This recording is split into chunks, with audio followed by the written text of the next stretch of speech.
All right. Hello, hello, hello. If you can see us, if you can hear us, please let us know. It's another lovely, hopefully lovely, depending on how your day is going, Sunday in the world. I totally was not kept up late because of the joys of, I think it was heartburn. I don't know. It was weird. But nonetheless, I'm here. I'm Never alive. good.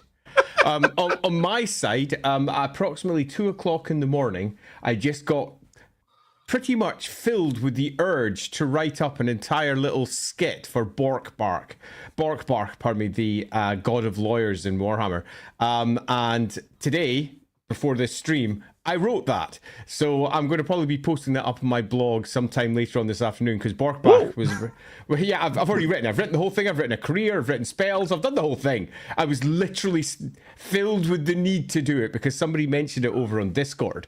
And somebody said, anyone heard of this god? Does anyone have any ideas for it? And I just immediately went, oh, this. I was suddenly filled with a need to write it out properly because I originally created Borkbark for the Tome of Salvation a long time ago. So I have now created an entire thing. So that's going to be popping up over on the Patreon blog later on today. So there you go. A mighty need. Yeah, this is a fine example of how I prepare for Lorebeards. What do? I write about something else.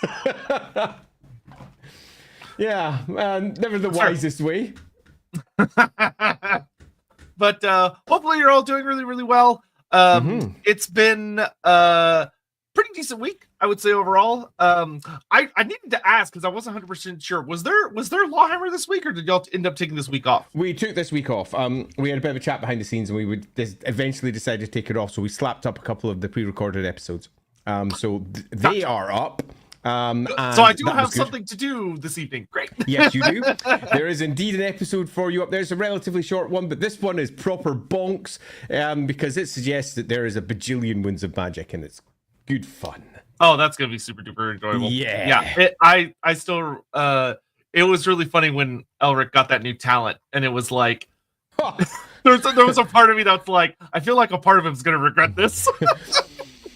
Oh yeah, it's a thing, and yeah, it's in response to that because one of our characters picked up a talent that allows him to see all magic, and it's going pretty bonkers for him. Good Excellent. Times. All right, well, why don't we go ahead and hop into the super chats that came in early, and then we'll get into the intro, and then we'll go from there. Yeah, it's going to be a fun episode today because we are talking about a subject that is much discussed on many a platform and in many different ways. The good old Fimir, the bog demons. So if you have any chats in, let's get through those fast. And if they are, as we've said before, going to be discussing things we're going to discuss later, we'll just say we'll discuss that later. Captain Magma, we'll be late today. Wanted to ask if you guys saw any discussion on Fimir in the LAWhammer Discord Lorebeards channel this past December. Some good ideas on how to make Fimir a less problematic race came up. So that is something we're going to discuss pretty heavily on today's stream, especially once we get into the intro and stuff. But I did not, I think, notice that particular conversation as a very wonderful thing. The LAWhammer Discord is a busy place. But sometimes that means when you miss something, it's gone. It's one of the reasons that I set up the threads so that people could set up, the individual forum places so people could set up their own little bits that hopefully wouldn't vanish because Discord is just known for streaming by your screen. Also, Jake Christie, I thank you very much for the 32 months over on Twitch. It's been a turbulent last couple of months due to college, but I can finally catch a stream. Also, 4 months away from 3 years, which is wild. Yeah. Time unfortunately does that thing where it just kind of keeps on keeping on. Charles CK, what's like the average size of Fimir? I've seen models in art which makes them look everything from like human size to troll size. Source That's scale. in my intro. I'll cover that in the intro because it's a surprisingly important part of their history, as you're about to find out. Oh well, I look forward to that then. I will give the very simple thing of that in the Total War era that we're currently in, they are seemingly all depicted as troll-sized, but we'll get into the history of that with Andy in just a little bit. Yeah, there's a history. Singemeister, all right, so here's my proposal. Fimir reproduction is a complex and laborious process relying on temperature, haploid, diploid, gamete splits, living incubators, and the winds of magic. 1 out of 8.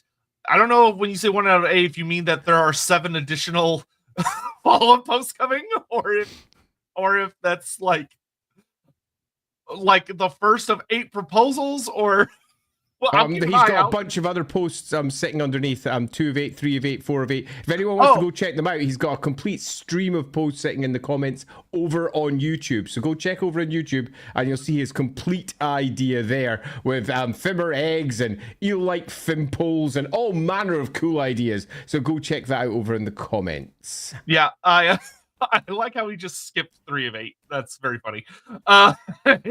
Even 1 of 7. Okay, so yeah, make sure to read those out.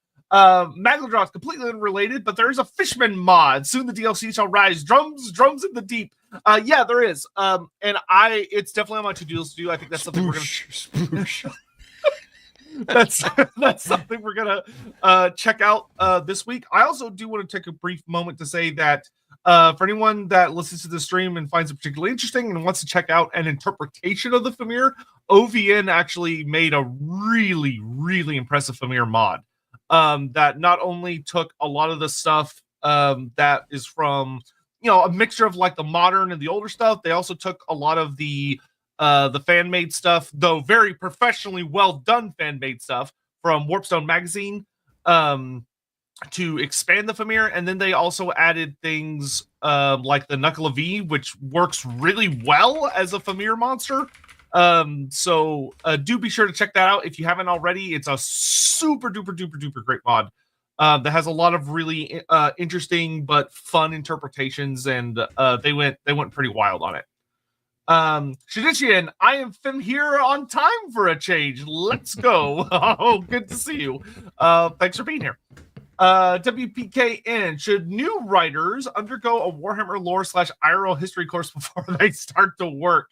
How about taping them to a chair and making them watch Lorebeards? So I have an actual answer to this. No, I don't think they should. But I do think that anyone that's developing the game, so for example, making, say, the Old World or making Warhammer or making Warhammer Fantasy Roleplay, those developers definitely should spend time learning stuff, because it makes a significant difference for not just the quality of the products, because you'll have all manner of different sources being referenced, but it also means that when your products come out, they're far less likely to have idiots like us step forward and say, but didn't you read this book? So that's not required for the writers, because they don't need to do it. But the people who are editing that work, a far smaller point on the pyramid, for example, they definitely should at least have some idea of what they're doing. Games Workshop often fulfills that role, though, because they're the ones that effectively gatekeep their own intellectual property. Yeah, I would very much agree that less people should need to do it, which is why having the editors do it is best. And B, it's easier to have since you said editors, it's not less people, it's fewer people. Fewer people, there you go. Thank you, Andy. It's countable, fewer. Yeah, it's one of those things where I think it's much easier to have someone who has a much better view on things that can provide specific like guidelines, and then when they're reading over it being like, oh, okay, we need to change this to say this instead, we can change this to say this instead, or maybe instead of this idea we run with this idea.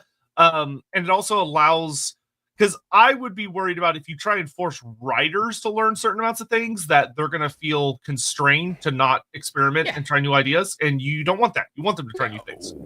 No, and it's not needed. For example, during Warhammer Fantasy Roleplay 2nd edition, during that era, I was the IP guy. That means I was the person that knew Warhammer World backwards, forwards, and sideways. So whenever a new book came through, which was inevitably going to be filled with IP errors in that they'd done things differently, I did a pass on it and then sent it back and said, these are all the things that should change if you want to make sure you marry up with other books. But if you don't change it. It's their books. They weren't my books. And I did an editing pass on, I don't know, about 20 odd books or so.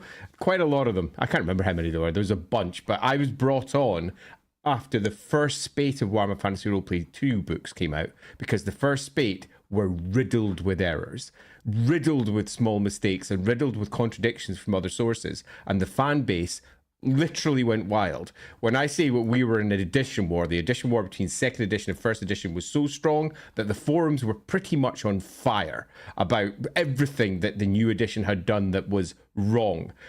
They were in a position where they just didn't want to have that fire being fanned anymore by their books.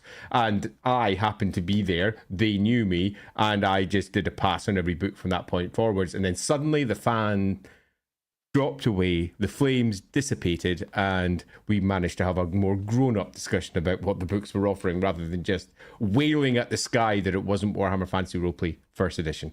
So there's the thing. Yep. Magnum 44, do we know the particulars of the Fimir/Chaos deal? We'll talk about this when we get into them. There's been a couple of different interpretations about what that relationship looks like. Not as much as there should be. To be honest, it is vaguely, it's not as like well defined as the Dragon Ogres deal was, where the deal of the Dragon Ogres is kind of like a fundamental core that the rest of the race revolves around. The Fimir are not, it's not that specific on it, but we'll get into that because there is a story there, I think, that's worth exploring. Yep, agreed. Hammond, I fear mirror what's to come. Fair. Warzak's Murky Mischief, what caused the Fimir to fall from the God's grace? We'll get into that. Opinions on the Fimir mod, I think it's very good. I like it a lot. A lot of really wonderful love and care was put into it. There are aspects of it that I think should, if you were doing a full expansion on the Fimir, which I don't necessarily think will ever fully happen, I think they'll always kind of be tacked on to another race. There are some things in that mod that I would love to see made canon for the Fimir, things like the Knuckle V summonable demons, or the Shrine of Balor, which we'll talk a little bit about the Balor whole thing in a bit, because it's from the older literature mainly, but it makes for a really, really cool concept. But it's good. I highly recommend playing it. Breaks Kid, a day dedicated to the old world army I'm painting. Fimir, my favorite fantasy race. Thanks, guys. You're welcome, and thanks for coming by. Also, I've seen some like absolutely amazing kit bashes, especially recently. There's someone I saw that made a Fimir matriarch model using the big hulking Ushoran model as the base. It looks incredible. I might actually bring that up at some point on stream. The giant boglars. Don't. I feel like that's very insulting to both species. poor little boglars. Super Arlock, your face has changed. Thank you for the support. Appreciate it. Spice, this conversation on Sotek's latest DLC speculation video got me wondering. Andy, would you say that Norska has become completely chaosified? If so, would you say that Norska distinction is redundant? Definitely not. It's not chaosified. If anything, the most recent updates have made that very clear. The entirety of that peninsula has a complicated relationship with chaos. I think that would be a better way of putting it. But there are certainly entire sections of it which are not chaos leaning at all.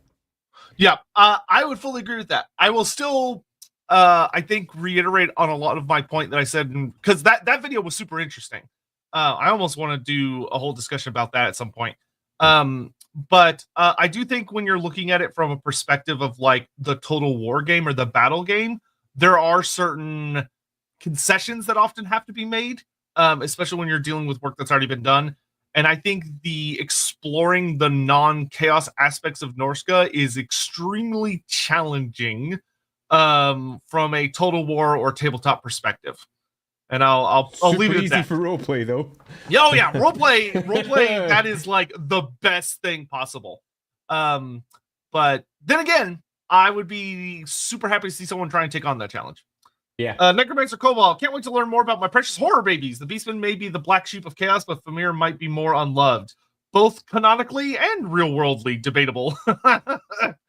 Cobalt, I think the Dark Gods are lame for neglecting the Fimir because the Fimir are sick as hell. I love the Fimir. Don't worry, we'll talk about that and what might be the impetus behind that, because that is a core aspect of their identity back to their initial creation, which makes them something that I really, really, really enjoy, but we'll talk about that.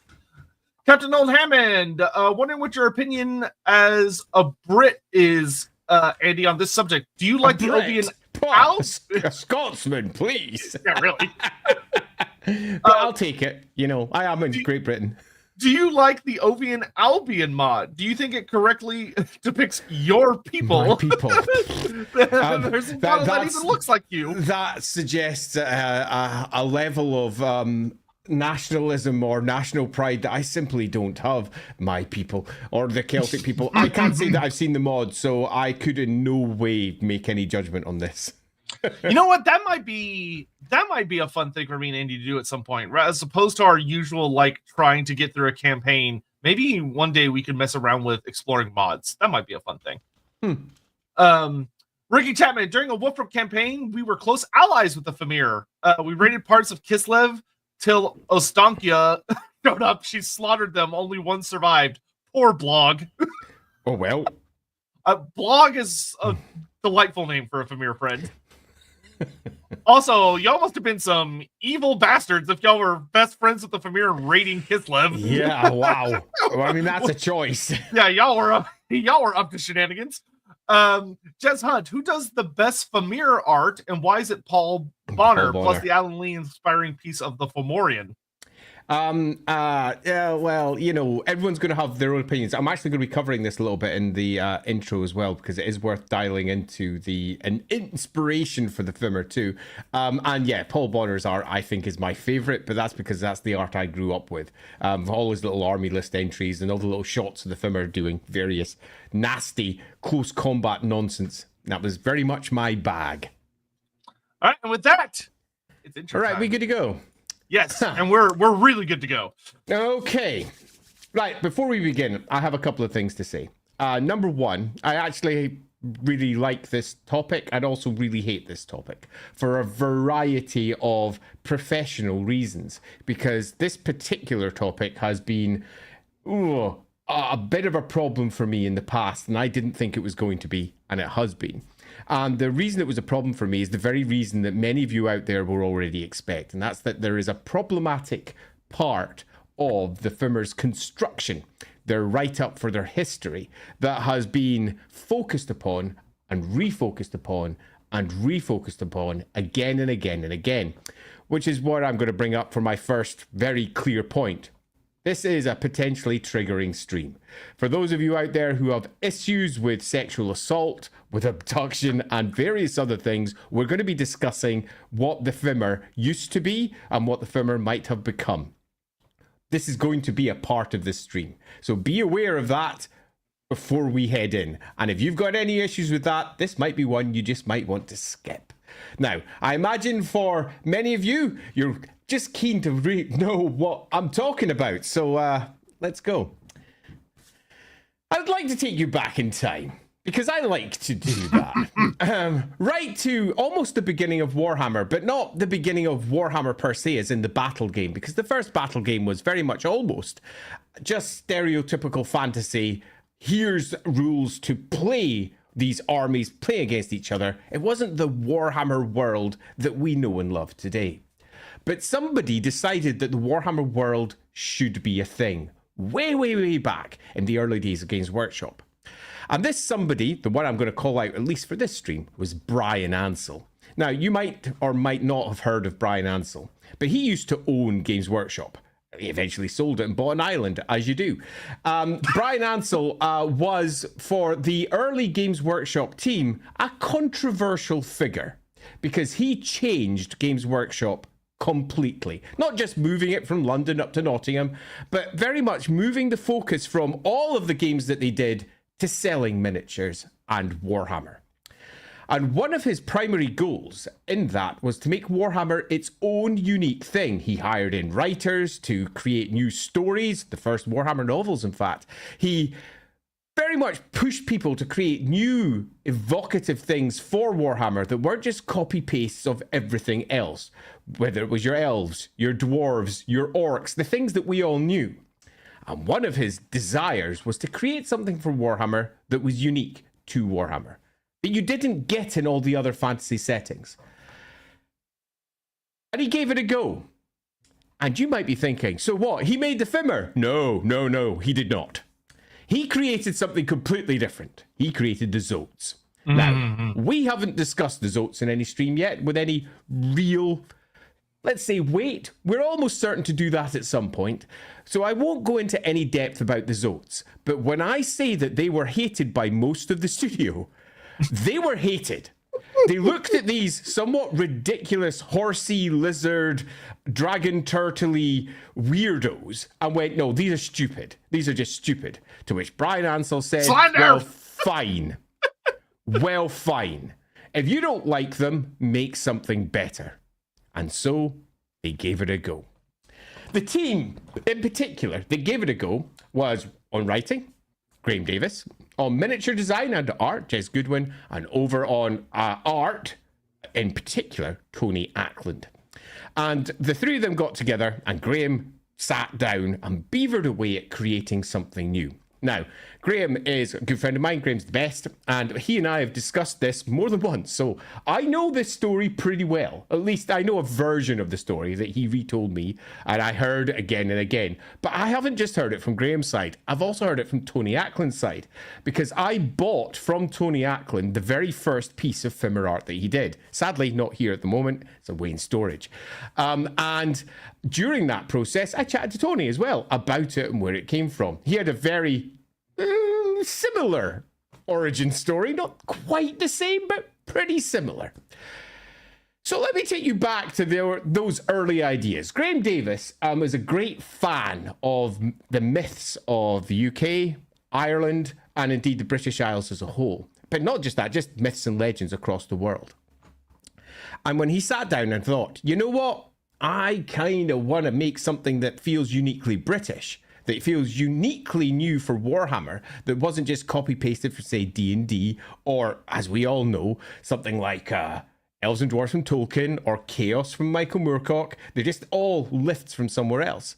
And he had a little think. Now, he'd been tasked to effectively create something that was unique and as distinctive as, say, the Beholder from D&D. Now, admittedly, the Beholder was also copy-pasted from a toy that came from, I think, like Hong Kong or something, but that's by the by. It very much became a thing for D&D. Anymore. The brew for RuneQuest were also, at that time, particularly strong. They were a unique species for RuneQuest, much like, say, ducks were, but let's just not get caught up in that. And he sat down and he went, you know what? I'm going to go to town with something that feels Celtic, something that really feels like it was made by a British company.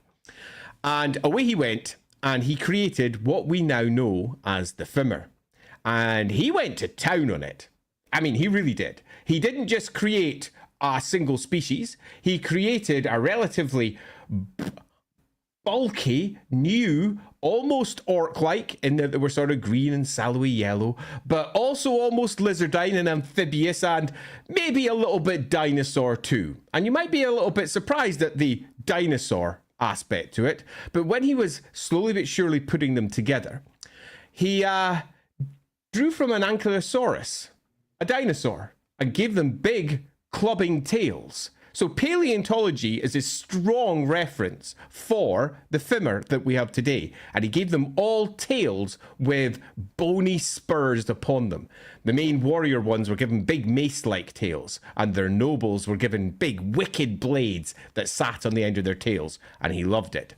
For their overall look, he went to, well, the books that he had. And the books that he had a Fimir in it. Now, that make you go, wait, what? Well, the origin point of the Fimir is the Fomorians. Now, you might not have heard of the Fomorians. They are from Irish legend. You could say they're a little bit like, I mean, I've seen them equated to orcs in that they were this species that rose up and were put down, in this case in Irish legend, by the Tuatha De Danann. I've seen them equated to the Titans from Greek legend, and they had a big king. Their most famous king was Baelor One-Eye. And Baelor One-Eye, rather famously, led the Tuatha, well, not the Tuatha, pardon me, led the Fomorians to, well, not their eventual victory. And Alan Lee did a picture of a Fomorian. Now, you might have heard of Alan Lee from Lord of the Rings, because he did a lot of the Lord of the Rings movie art. And there's a picture, and in fact, I'll post it over in my Discord, just so that we have it somewhere. So I'm going to post that over in my Fimir conversation. I'm also posting another picture, the one that I own, over there. And there's a picture that Alan Lee did of a Fomorian. It's a Fimir. Now, he gave this picture over to, I believe it was Jez Goodwin, and said, here's what I'm thinking of, something like this. And Tony Ackland and Jez Goodwin went, excellent, copy, paste.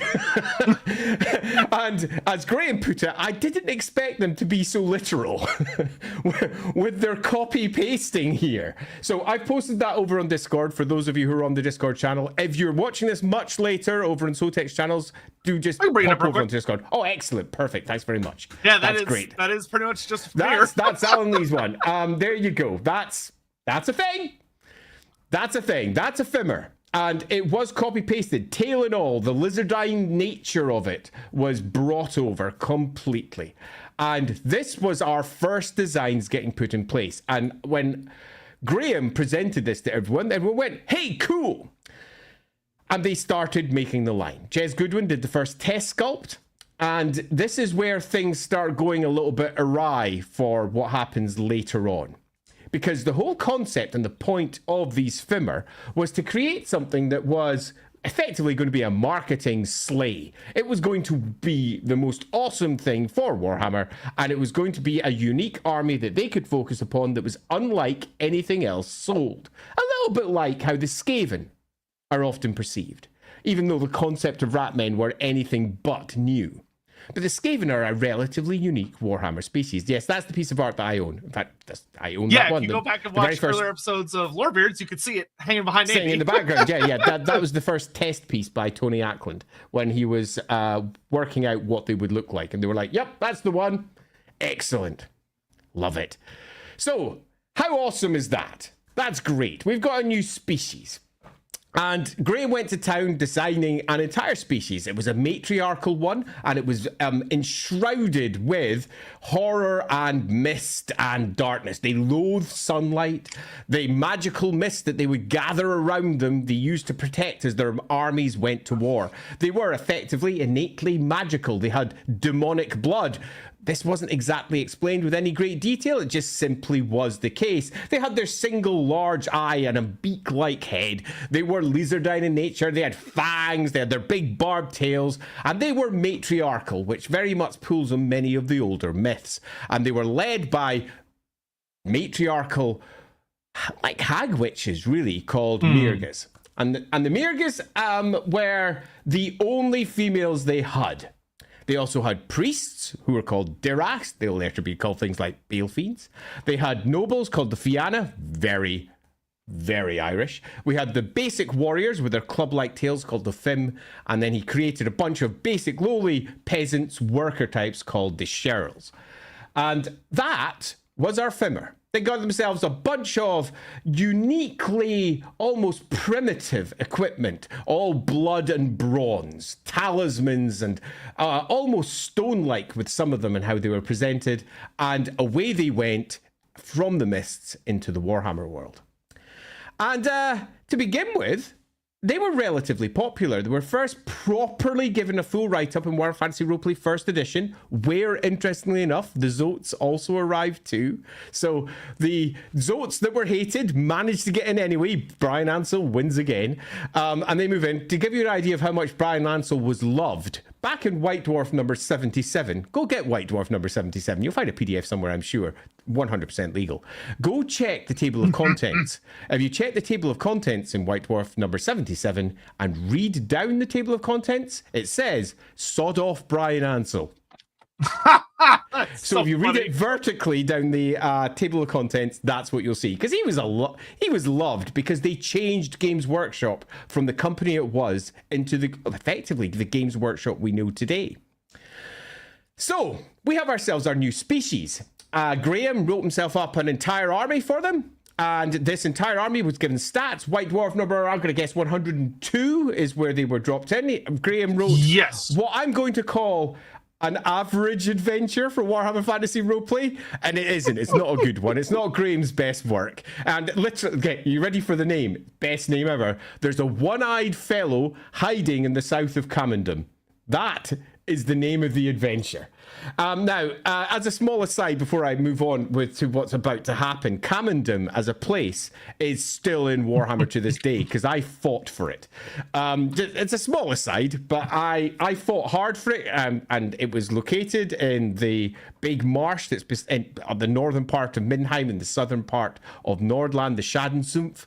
And I put it on all my maps of the Schadensumpf and ensured that when I was giving reference maps, it was there. And it's hit Warhammer Fantasy Roleplay 4. You'll find it in Archives 1. So Camendum is still there, all the way back from White Dwarf number 102.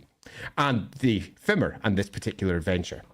And away we go. We've got a Warhammer army. We've got ourselves Warhammer Fantasy Roleplay. The Fimir are in. It's going to be all swimmy and brilliant from this point because they're cool, right?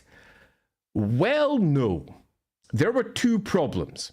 On one side, we've got the Warhammer Fantasy Battle problem, and on another side, we've got the Warhammer Fantasy Roleplay problem. And I'll explain each. Now, there's lots of other things we could say, but these are the two primary issues. And the Warhammer Fantasy Battle one is a bit technical. So, settle in. Warhammer Fantasy Battle has different base sizes. These base sizes have an enormous impact on the game. Now, if we go to Warhammer the Old World, they simplified it a bit, but when we talk about Warhammer Fantasy Battle and its 8 editions, base sizes were important. The standard base size for a basic troop was 20 millimeters. It's the small base, the small square one that we're all used to. And all human-sized, elf-sized, dwarf-sized, goblin-sized creatures use 20 millimeter. Then you get the hulking creatures. They're the bigger ones. They use 25 millimeters. That's the standard base size for the Old World. That's 25 millimeters. And they were orcs and the Saurus and things like beastmen. They used bigger bases. Then you had monsters. They're the big guys, your ogres and indeed your dragons and minotaurs for a good chunk of the editions as well. And they were on 40 millimeter base size. They were big. And these base sizes were important in a way that a lot of people didn't realize, because base size dictates how many attacks you can get out from your units. It meant that the weaker, smaller units at 20 millimeter could get more attacks out because there was more of them in contact with you. And the bigger bases, because they took up such a large amount of space, they touched far fewer models on the other side, meaning they got fewer attacks out. Now, you might go, so, right, I think I understand this. Maybe I want to put some miniatures down so I can figure out exactly what you mean. But what does this have to do with Fimir? Well, Graham statted up the Fimir as if they should be hulking creature size, the size of an orc. And the original Jez Goodwin sculpt, which if you pop up there, you'll probably find, it's on the internet somewhere, was aimed at that. But when they actually then passed them over to the sculptors, that isn't what happened at all. In the slightest. When they made the miniatures, they made big Fimir. And these Fimir that were sculpted, I think the first set was sculpted by, in fact, the only set by Nick Bibby. These were big monster-sized creatures, and they were monstrous metal miniatures. They were pretty cool. But they were on 40 millimeter bases, which means that for a unit, you had to basically spend a bomb because the big monsters were always more expensive. So the unit was enormously expensive to purchase, but was statted like it was a far, far smaller creature. Ooh, that's not good. And when I say they were shit in Warhammer, I cannot tell you how bad they were. I had a Fimir army because I am a compulsive collector. This is back in the 3rd edition, Graham's army list, and however it was amended throughout the editions, what eventually came out in the Warhammer Armies book as the ally contingent. I used those, and they were bad. Really bad. Because if you had a unit, I mean, even just 3 of them sitting at about that width, you would have about 9-10 humans on them. Which means that they came out with their 3 little attacks, or whatever equivalent, depending on what was sitting in their front rack. And in return, they got 8, 9, or 10. They were minced. Absolutely destroyed. Which meant that on the Warhammer Fantasy Battle side, no one bought them. Because they were expensive, and they were, bluntly, rubbish. Actually awful. Now, if they'd been put on the correct base size, they would have been fine. but they were not. And thus, they were terrible, and it's fair to say they just didn't sell. I mean, collectors bought them, people who really liked the look of the miniatures bought them, painters bought them, so there was some selling, but not much. Which means that when we eventually arrive at the 4th edition of Warhammer, and they're making choices as to what to include, the Fimir were way down that list. They weren't just unpopular, they basically didn't sell. There was a bunch of armies that didn't sell, but the Fimir were the worst. I mean, the worst. The great idea to make Warhammer unique and exciting turned out to be something that, through a real problem of base size only, a mistake, had turned into something that just didn't sell at all. So on the Warhammer side, we have a problem. But we have another problem over on the Warhammer Fantasy Roleplay side. And this is where our trigger warnings are very much getting homed into and focused upon. Because the background for the Fimir had a very unique setup, which had the only females being their mages. They're chaos-aligned mages who had made pacts with chaos in some distant past. The Mire. And that then leads you going, okay, so there's very few females. So where do all the babies come from? Do they just have lots of eggs? Is that how they work? No, it isn't. Because Graham Davis was inspired by myth. And in myth, the monsters that lie beyond the periphery of civilization, beyond the hedge, as it was often referred to, which is why hedge wizards were important, the ones who would stride between the hedge and civilization and the great wild beyond. Those creatures were mythic and scary. And so many myths, particularly Scottish myths, are very much wrapped up with the idea of capturing folks, spiriting them away, changelings, taking them and doing terrible things to them. And in some of them, particularly some, myths where I come from, up in the very north of Scotland, there's creatures called the trow, the Cluj trow, the Clem trow. There's lots of different types of trow. It's the source word for drow from D&D. And they literally take women away to procreate with them. That's what they do. And this is just basic myth. And Graham thought, yeah, that's scary. That's horrible.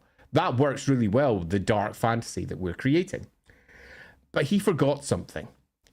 It's a myth and it's not real.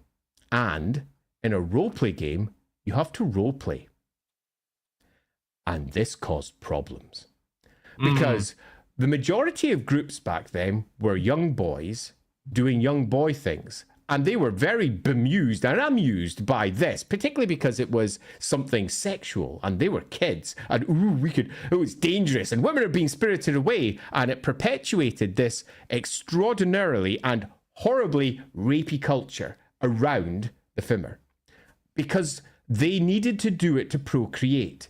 It was a core component of it. But it was worse than that, because it wasn't just young boys. Many groups also included their girlfriends, often to begin with, but then a lot of female role players as well. And some groups used this as an excuse to assault characters. And they went, but it's in the rules. That's how they do it. And that is bad. Really bad. In fact, there's a small anecdote. I actually had... at Games Day, somebody come up to me who was there with her boyfriend, who refused to play Warhammer anymore because that had happened to her character. And she would never play Warhammer again of any stripe.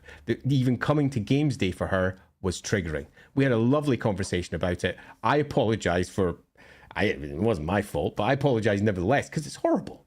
It was traumatic for her.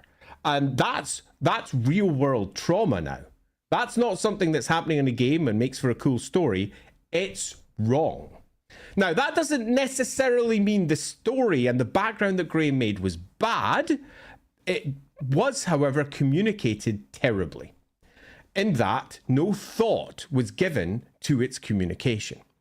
And it meant that, bluntly, the Fimir became a species that was always left at a hand's distance, because it was problematic. And it was problematic because, well, I don't even need to say why.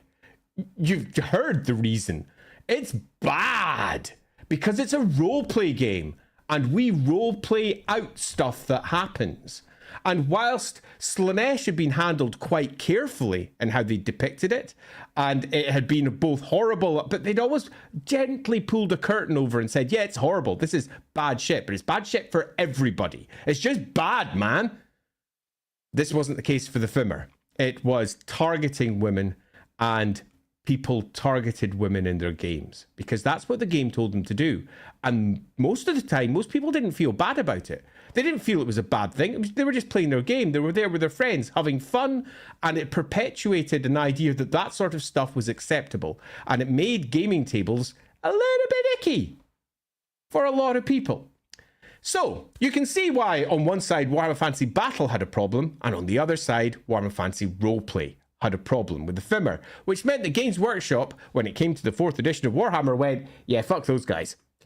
Yeah, we don't need them. We really just don't need them. And they kind of got dropped. But the fantasy roleplay game, when it got picked up by the licensors, Hogshead Publishing in this case, continued using the Fimir because they were a core component of what Warhammer was at that point, and they were a unique identifier. So when the Marienburg book came out, when the Dying of the Light came out, the Fimir were used.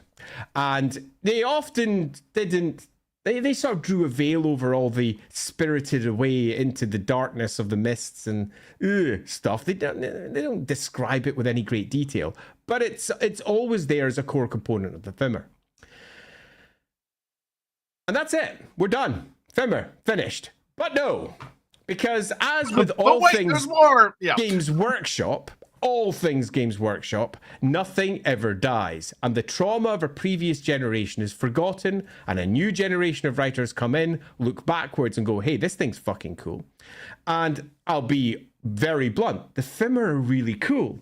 And even the problematic aspect of it, if you purely look at it as a mythological construct, is really quite cool because it's a horrific story about the human condition, about all manner of stuff. There's something good in that. They are terrifying.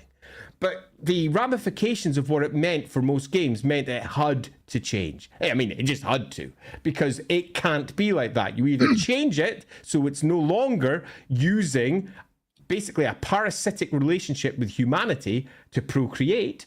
You either change that into something else, or if you do include it, you have to have literally a page worth of what this means, how you roleplay it, how it should be done at the table, possibly more than a page. Because problematic things are real. There's problematic stuff in the real world all the time. And there's nothing wrong with Warhammer having problematic bits in it, because Slaanesh exists.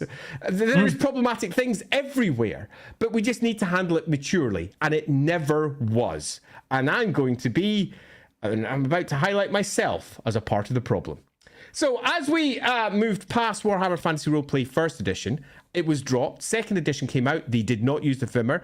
5th edition Warhammer came out, did not use the Fimir, and so this would continue on. In the 2nd edition, the fact that the Fimir weren't included in the Old World Bestiary was deemed by fans to be a crime. So the writer of the Old World Bestiary, T.S. Lookhart, did a quick article. I illustrated it, put it together, slapped it up as basically a piece of fan material that sat on the side. And so there was Fimir in 2nd edition, but it was fan created. But the Fimir kind of never went away. They popped up here or there in novels. They popped up here or there in the slight description. Whenever someone mentioned Marienburg or bogs, there was generally always a quick swirl of, oh, and there's things in the bogs. Demons in the bogs. They are nasty. And they would often do this whenever anything marsh-like popped up in any Warhammer article for anything. But they never said, oh yeah, the Fimir are there and they steal our women. Because that was a little bit of a step too far for Games Workshop. Until it wasn't. Eventually, the trauma of the past had passed, a new team were in place in Warhammer, and we have people who are looking back on what came in the original edition of Warhammer Fantasy Battle and Warhammer Fantasy Roleplay with nostalgia. And when we eventually got the Storm of Magic book, the Fimir returned to Warhammer. And it was quite shocking. And I mean shocking, because a lot of people out there went, I can't believe they brought them back. Because there was a lot of people who carried trauma at that point. But all the people who didn't carry that trauma and saw them for the first time were like, holy shit, yes, this is freaking cool. We've got Fimir. Yeah, I've learned about those. And there was a particular crowd that especially loved them. And these are the hidden Games Workshop players that many of you may also be. And they were HeroQuest players.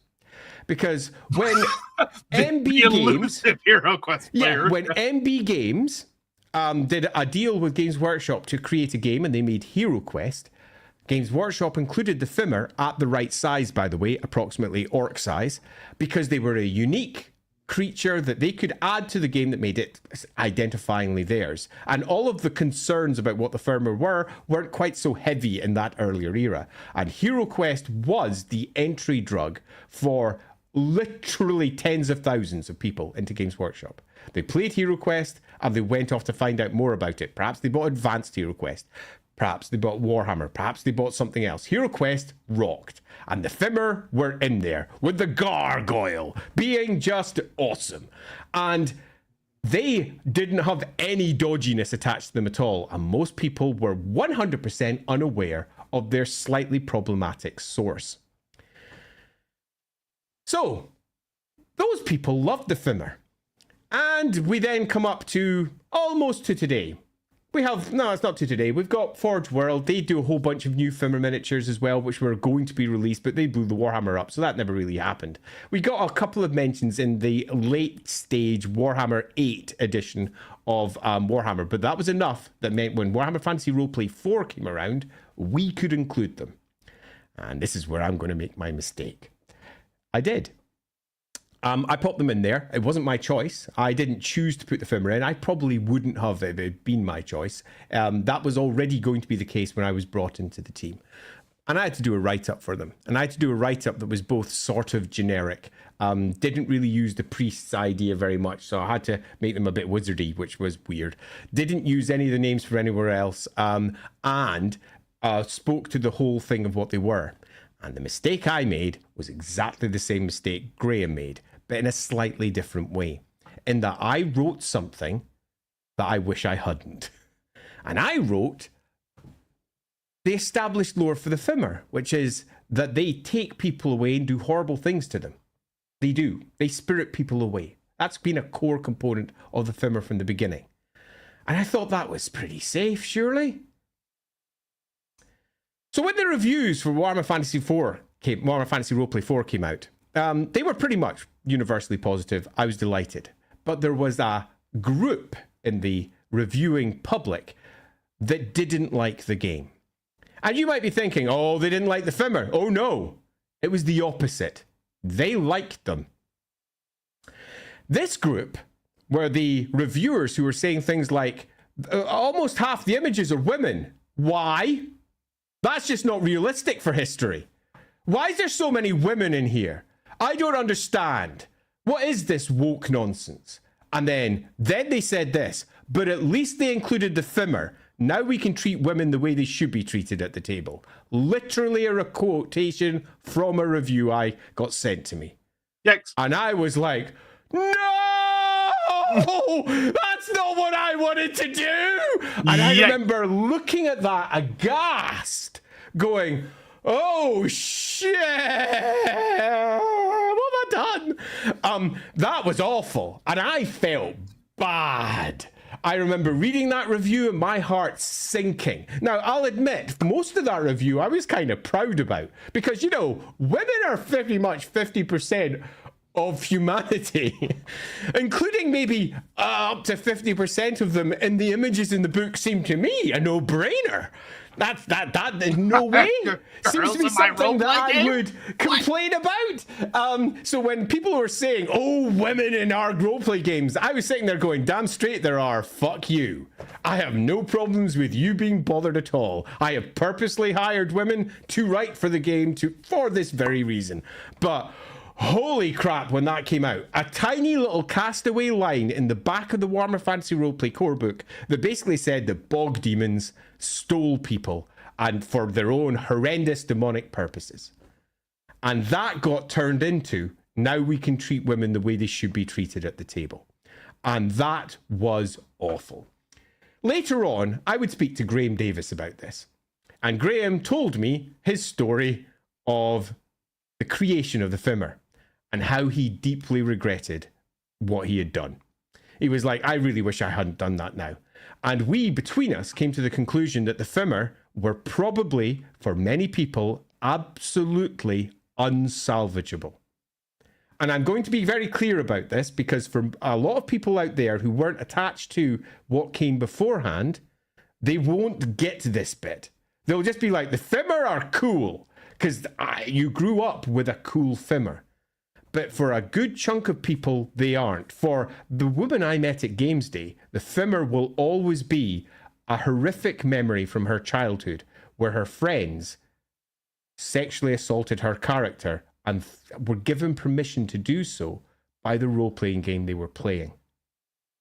That is not just problematic, that is wrong. That's just bad. It was badly written then, and when it came round to the 4th edition, no matter how it was couched, that was still a potential issue that lay out there.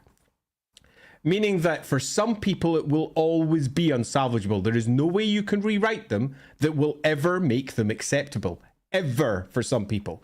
And I'm going to be as blunt as I can about that because there's a lot of fans of the Fimir. But please, if you're a fan of the Fimir and you have somebody come along and say, yeah, no, not for me, under any circumstance, don't call them out. Don't say that's weird. They've changed, man. They've changed. They're better. Don't justify your like of them to them because those people are probably carrying trauma and it's not worth doing. But nevertheless, the Fimir have been repurposed. And through the course of what was released in Warhammer 8, and then what was being released with a bunch of little extra snippets across Warhammer Fantasy Roleplay 4, we've got ourselves a new version of the Fimir. Do they still spirit people away and do terrible things to them for their own demonic purposes? Yeah, almost certainly yes. Are they still reproducing through stealing other people's women? Probably not. That doesn't mean they're not, which is possibly the problem.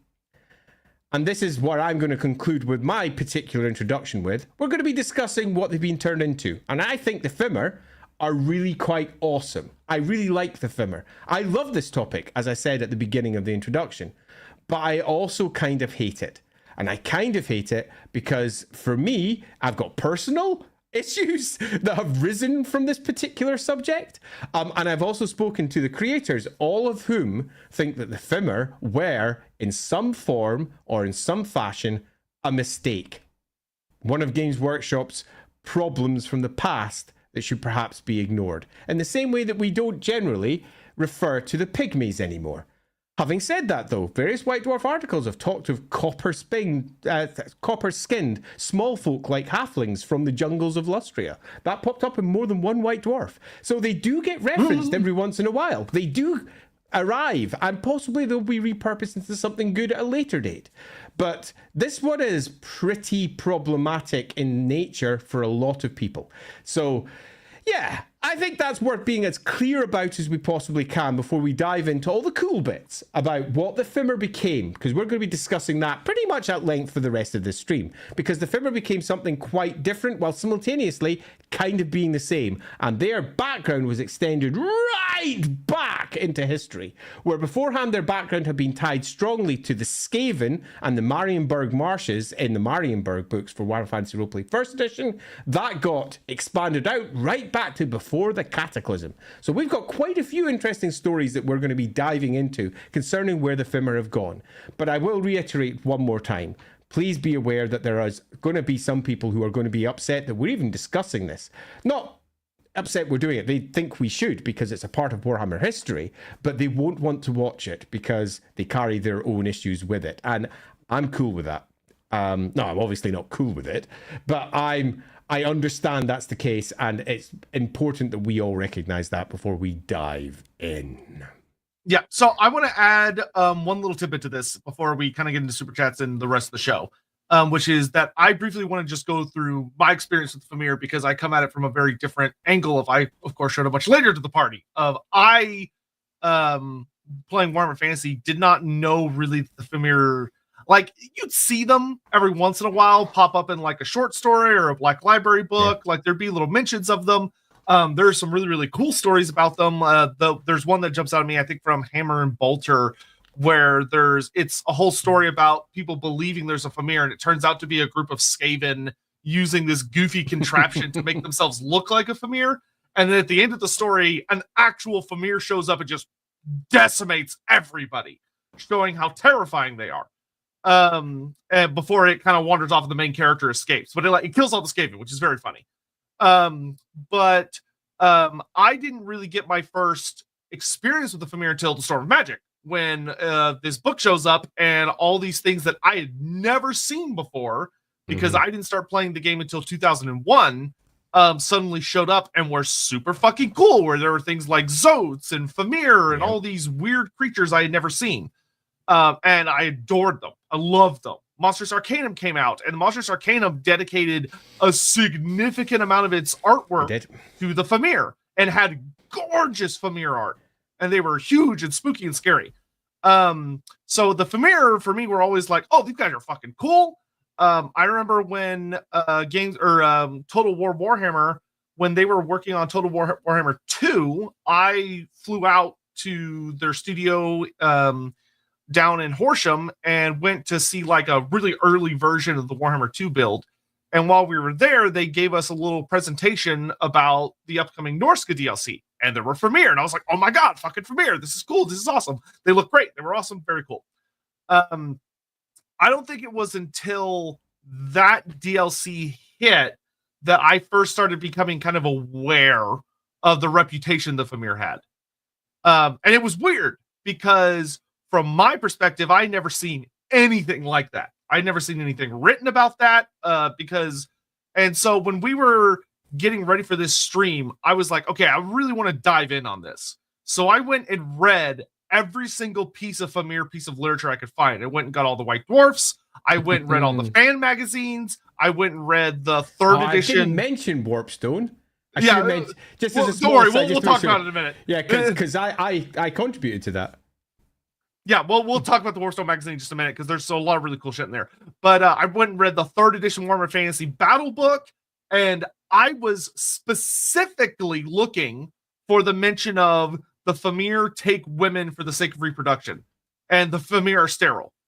It was not listed in any of those publications. None of them. Not once. I went over I went into the entire Fimir catalog, and for the record, Warhammer Fantasy Roleplay first edition, which was the oldest and where this comes from, came out in 1986. Yep.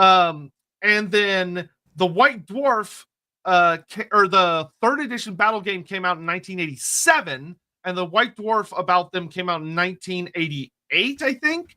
And Graham Davis wrote the 1988 one. Yeah, he did.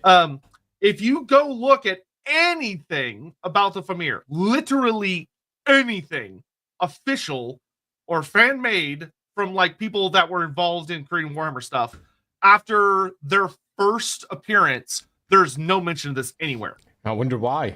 Yeah, it got immediately annihilated. No, it didn't. And I think it's worth making sure this is clear. It was a core component of the Fimir for 20 years.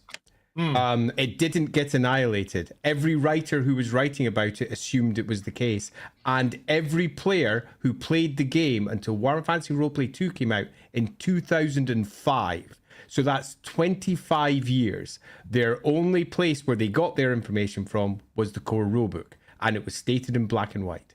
And in 25, that's a good way to put it. That's 25 years of people playing with the Fimir with that as the core assumption.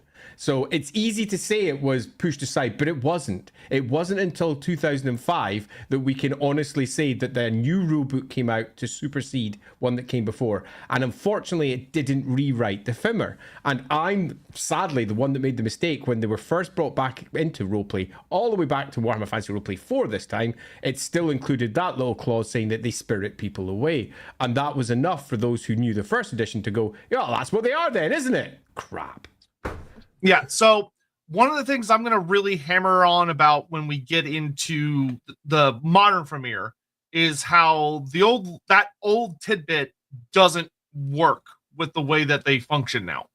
I'm going to point to a lot of different pieces of evidence. Now, I will admit that before we get into it, if you are hell bent on keeping that aspect of them, there are ways you can do it. Like kind of Andy talked about, I don't think that's something worth salvaging for them. Because I just don't think it's necessary. I mean, I remember reading a lot of fantasy books when I was younger, that were published in like the 1980s and the 1990s. And to put it really bluntly, if you were reading any book by any author ever that was written in that time and it was labeled as like adult fantasy or dark fantasy, sexual assault was a core component of the series. I remember my first ever like dark fantasy book was called Wizard's First Rule, which was a very good book. It was super interesting and fascinating. I was in middle school and it has an entire section of the book where like, well, what the female wizard's power is that if they like touch you, they can dominate your mind. But so there's this whole thing about the villains specifically do things to themselves so that they can sexually assault these women characters without facing any repercussions of it. And there's like the main character gets imprisoned by a woman and tortured by like a dominatrix, and it's very assaulty. And there's one of the villains' whole thing is that he's a pedophile, and it's like that was everywhere in that timeline, that 20-year span of just, if you had a character and you're like, I want to make this character a bad guy, or I want to make this story for mature readers, sexual assault was the go-to button back then. And I think it's a lot of it is just people just didn't get it. Yeah. Male authors didn't get it. It wasn't just male authors, sadly. I mean, it's a real thing, and it is dark and it's gritty, and I can understand a lot of the arguments there. Plus, particularly when you're dealing with a mythic entity like this, because the Fimir are strongly based in myth. This is a core component of myth also. It's very easy for us to just simply say, this is bad, let's move on. I think it's more complicated than that alone, but this is effectively for a kid's game, which is one of the reasons why Slaanesh has always been a problem for Games Workshop, and its depictions of Slaanesh has been a problem, and why they've often steered into things that are perhaps a little bit less sexual. Particularly if you look at, say, the more Hellraiser-based ones, drawing more on Clive Barker than perhaps 80s fantasy. Yeah, we have a creature that is 100% problematic at its origin, and writers have come along later and either not overwritten it, or worse, written around it. And I'm also someone who made that mistake without even realizing I was doing it. Ugh. Don't worry, to this day, I'm still bugged by it. We're getting to it right now. Quite. Yeah, so I'm going to get through the super chats that have come in during this part, and then we're going to hop into what the Fimir are now. And a big part of it is going to be exploring literally everything I could find, and why I think that the old stuff doesn't make sense for where they have gone. But we're going to get into it. So, yeah. Hannibal, afternoon, gents. Just physically winced that someone dubbing a Scotsman British might be more offensive than half of the early Fimir lore. That's very fair. Yeah, quite. Him and Brian Ansel looks like turned down with a mullet. With that mullet, yeah. Hey, it was the times, man. Brian Ansel's mullet was famous. There is something quite funny about looking at any White Dwarf article that was published before like 2000 and seeing the hair that was on all of the different, because they back then you used to see all of the guys that were creating and writing the games that they'd always put their pictures next to their articles, and they had some fascinating hairstyle choices back in the day. Leador, thank you very much. Very, very generous. Thank you. Happy to see you guys live in a while. From a battle game perspective, the inclusion of the Fimir and Norska army implies they might be less fallen to chaos as stated in the past. Would like your opinion of Fimir and dragons both being from before the Oldens. That is going to be where we're literally starting the upcoming conversation. We're going there. Yeah. So hold on to your seats. Tradition, lots of parallels between the Fomori of Irish myth and Fimir. Baelor, their one-eyed leader in particular, who likely also inspired Tolkien to create Sauron. Yeah, it's not just parallels, it's the direct source that was the... to quote Tony Ackland, to paraphrase Tony Ackland, who did the first piece of art that we mentioned earlier, Graham's reduction of Fomorian to Fimir with a quick vowel change was not his most creative idea. To be fair, that's very on brand for Games Workshop. Like 100% on brand. You know, an attempt to create something entirely new, unlike anything else, definitely hasn't been copy pasted. Copy paste the image, copy paste the name. It's GW to its core. Jason, thank you very much. Sean Schultz. So the gods of Games Workshop are copy and paste. The blood of Games Workshop is rainbow-colored Space Marines. What is the body of Games Workshop? It is Fimir. Yeah.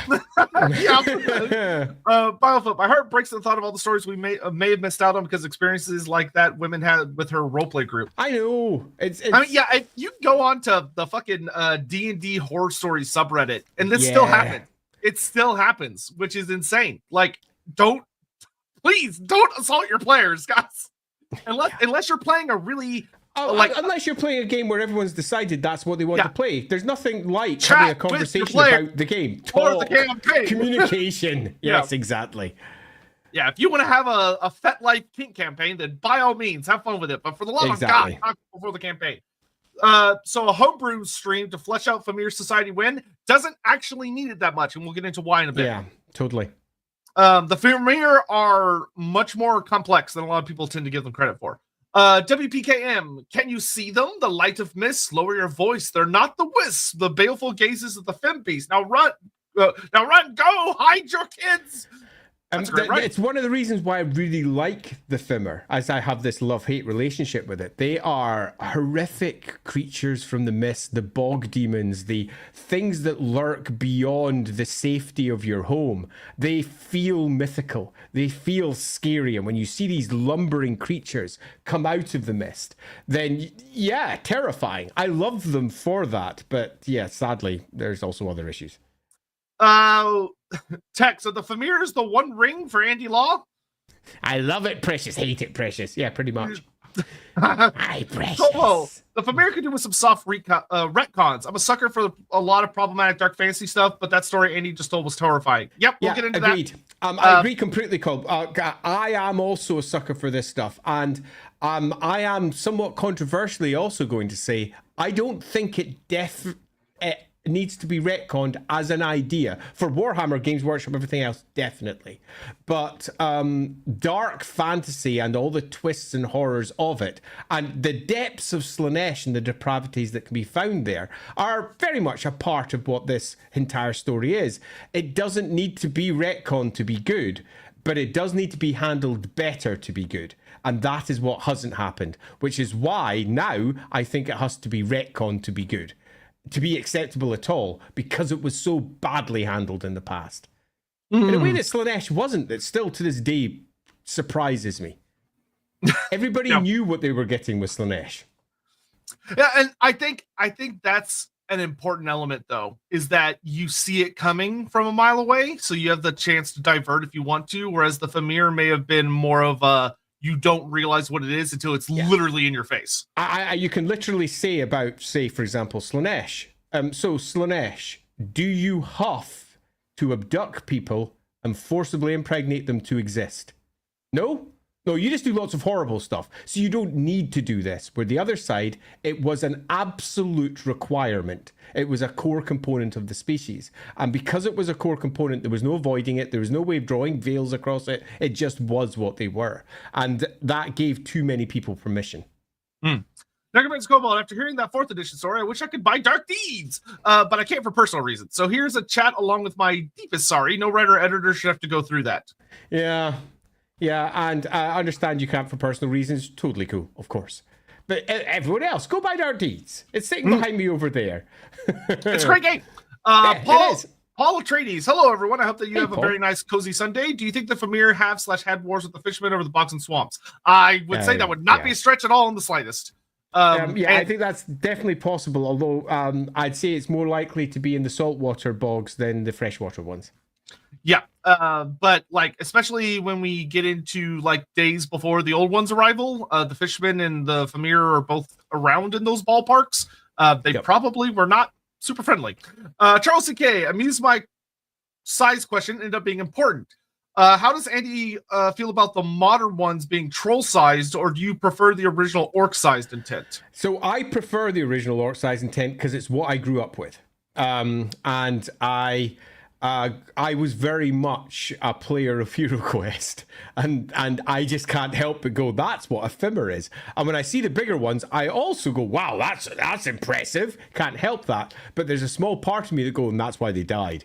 Because at that point, there wasn't the easy plastic way of resolving your miniatures, and we couldn't do an Ogre Kingdom big base-sized army at all. It just wasn't a fiscally sensible solution. You need plastic for it. But nowadays, you could absolutely do it, but it's going to be a ridiculously expensive army if it's, for example, all made out of resin. Yeah, I will say that, interestingly, because of the size story, I would 100% agree that took any chance of Fimir had of being a standalone army and shot it in the back of the head. Yeah. Bang. If they'd been on the base size they originally intended, and you can find the original model that Jez Goodwin made, as I said, if they'd been that size, 100% they almost certainly would have been a standard Warhammer army to this day. Yeah, but it is interesting that they have very much evolved into a purely monstrous infantry race. Yep. All because of one miniature designer's decision to make them bigger. The world, interesting pathways of the world. It is. Thought Apprentice. To me, the parasitic reproduction of the Fimir is very important. It comes from the Tolkienian idea that evil cannot create, only destroy or corrupt.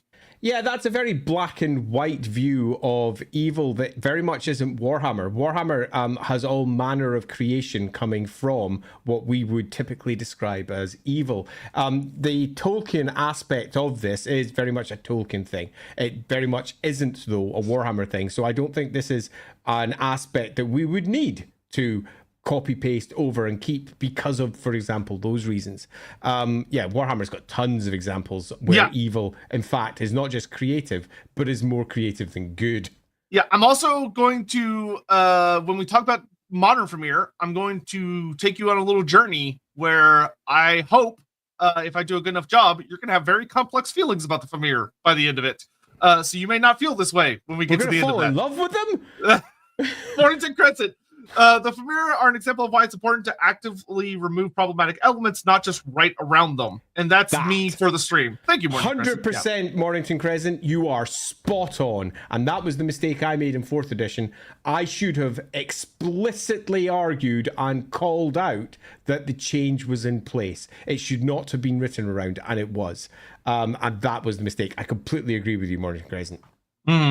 Nagwal, I think Andy is too generous. Those players aren't hormonal teens. You can tell when you're going too far with someone. They were just evil. So I disagree. There are people that genuinely don't understand because they haven't had the experience. To them, it's sort of this distant idea. And I could see where you're coming from. I deeply get it. But you have to keep in mind that for a lot of people, empathy is a learned experience. It's being able to put yourself in the shoes of someone else. And especially with young people, that is not their strong suit. True. I remember when I was younger, when I was a teenager, there were a lot of jokes that I made, things that I thought were funny and like edgy humor stuff that I look back on and go, ooh. Yeah. I completely agree. Young people haven't got the experience yet to realize what they're doing is perhaps what you describe as evil. They often just don't understand. They're trying things out for the first time. They're making their mistakes. And I'm very, very keen not to tar people for mistakes made in their youth. Now, obviously, some mistakes are beyond the pale, but this is just people being stupid mostly. But there are some people who are just bad actors. And the review that I got, for example, I think was from someone that I would definitely describe as a bad actor. And he wasn't a kid, he was an adult. So yeah, he was just wrong. Yeah, if you've got someone beyond the age of like 25 at the table who's like, I'm going to put women in their place by doing this, that's very different than the 16. That's very different than the 16-year-old that's like 21. You should have learned by then. Yeah, that's very different from the like 16-year-old that's like, oh, this will show how horrible and evil this guy is and why the party needs to take him down. Like, it's a very different types of situations that can sadly end up in the same place. Phil, I remember being so excited when it looked like Games Workshop was going to introduce a new swamp dwelling destruction faction in Age of Sigmar, and it turned out to be the Crow Boys. Really gutting stuff. I remember that. That was That was a very funny moment for the fandom. It was cruel. Thank you, Andy. Sorry, it was cruel, boys. I was definitely very much on team, oh, the Fimir, and then it wasn't, and I was sad. But it's fine. Jonathan Scott, Nazis and incels try to ruin everything. Fuck those fuckers. Yep, I agree. Yep. They're the only, they're the worst. Darius Rose, hi guys. Feeling sad. My hero John Cena became a bad guy at Elimination Chamber I went to in Toronto. He felt chaos like the Fimir. Here's money. I'm sorry that the wrestling storyline has turned against you. That is a bummer. That is the worst. That is a bummer. Sarmelian, has there been talk of rebooting the Fimir thoroughly over time? Kind of. Renaming and tweaking the appearance? Not as much. Or just making a different Fomori-inspired creature? Also not as much. Not as much. My conversations with Graham, we both came to the conclusion they were unsalvageable, but I think with time I have softened on that and feel that sometimes it's not just worthwhile going back to something that was badly done and salvaging it. I think it is almost essential to reposition these things. So yeah, I don't think his workshop necessarily made much of a mistake, bar I would say one thing, and that is being absolutely 100% clear they are not what they once were. Yeah, and here's hoping that there are a lot of rumors that the Fimir are coming back with the new Beastman book, and hopefully, I don't know, maybe they'll tackle it for once. And it's very possible that they might keep that sort of cagey, they do naughty stuff off on the edge. They may keep that. I mean, that has been the suggestion on more than one book, that is a core component of what they are behind the scenes, just not in front of the scenes. I think allowing it to be written around like that is an absolute mistake. If they're doing it, own it. And if they're not doing it, change it and make it clear to everyone it's changed.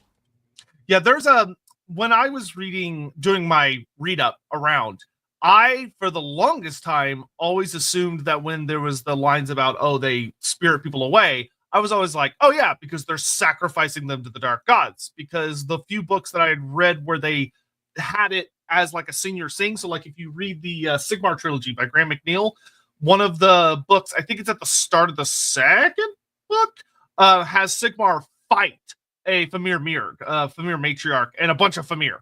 And they interrupt the Fimir sacrificing a woman to the dark gods for, the gods to give them power and stuff. And you read and you go, okay, that's normal Warhammer fantasy stuff. They save the girl. It's a big fight. The Mire's huge. She's massive. Sigmar bops her with Golmar ass. Cool. Great story at the end. So I remember for the longest time for me, it was like, oh yeah, they're sacrificing people, which is what like everybody does in Warhammer. That's fine. That's normal.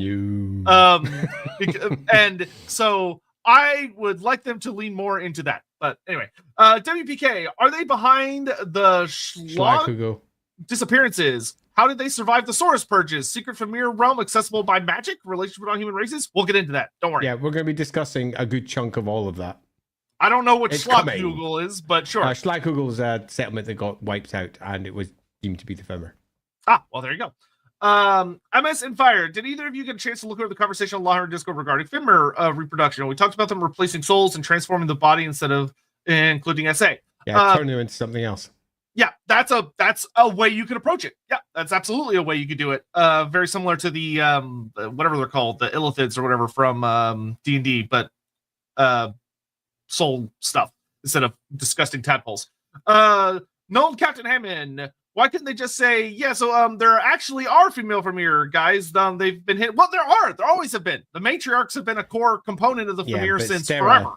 Yeah, they've always been led by women. Always been led by women. That is a core component of the Fimir.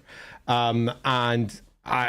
are. But yeah, they are also a species that has been broadly said to have effectively drones, lots and lots of men who are drone-like, moving around, working at whatever it is that their female leaders want. But yeah, they've never really properly said, and they don't do this. Yeah, and that's the thing that we're kind of getting at. That's the thing, is that for all the stuff that I'm going to say, like I said, there are ways that if someone is determined to be like, no, the Fimir definitely still do this, they could argue that, well, it's not explicitly stated anywhere that the Fimir don't do this. Which, granted, I have the very stubborn perspective of, well, I don't give a shit if it's not explicitly mentioned. That I don't need that for me. But for a lot of people, that is a necessary component. Breaks Kid, if they made the Shirls orc size but kept the Fianna the same, we would all be satisfied, I feel. You could do that. I think you could easily make the Shirls orc sized and it would work quite well. You may even be able to make pretty much just the Shirls orc sized if you were doing that, because you still want the Fim warriors to be big. Yeah. I personally wouldn't, but I have my own reasons for that. Skylar, just watch your map VOD, aka Sotek. Hey, Andy, want to see something frustrating? Love you both, nerds. That was pretty much the case. Yeah, you don't. If only you knew how much I do that off stream for funsies, you would be appalled. I'm probably not good for Andy's blood pressure sometimes. Paul Trady, sorry I'm a bit delayed, but I heard Sotek talk about trying mods in Warhammer 3. Crimlo, the Splendorous campaign win. Give me $5,000 and I'll play it. No, never. Not in my life.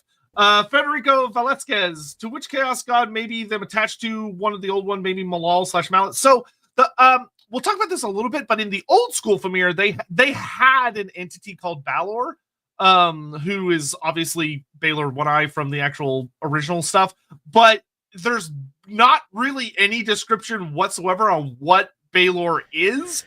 They're just like, oh yeah, there's a thing called Balor that might be a god, or maybe is just like an ancestral Fimir or something. And then he got dropped and never mentioned ever again.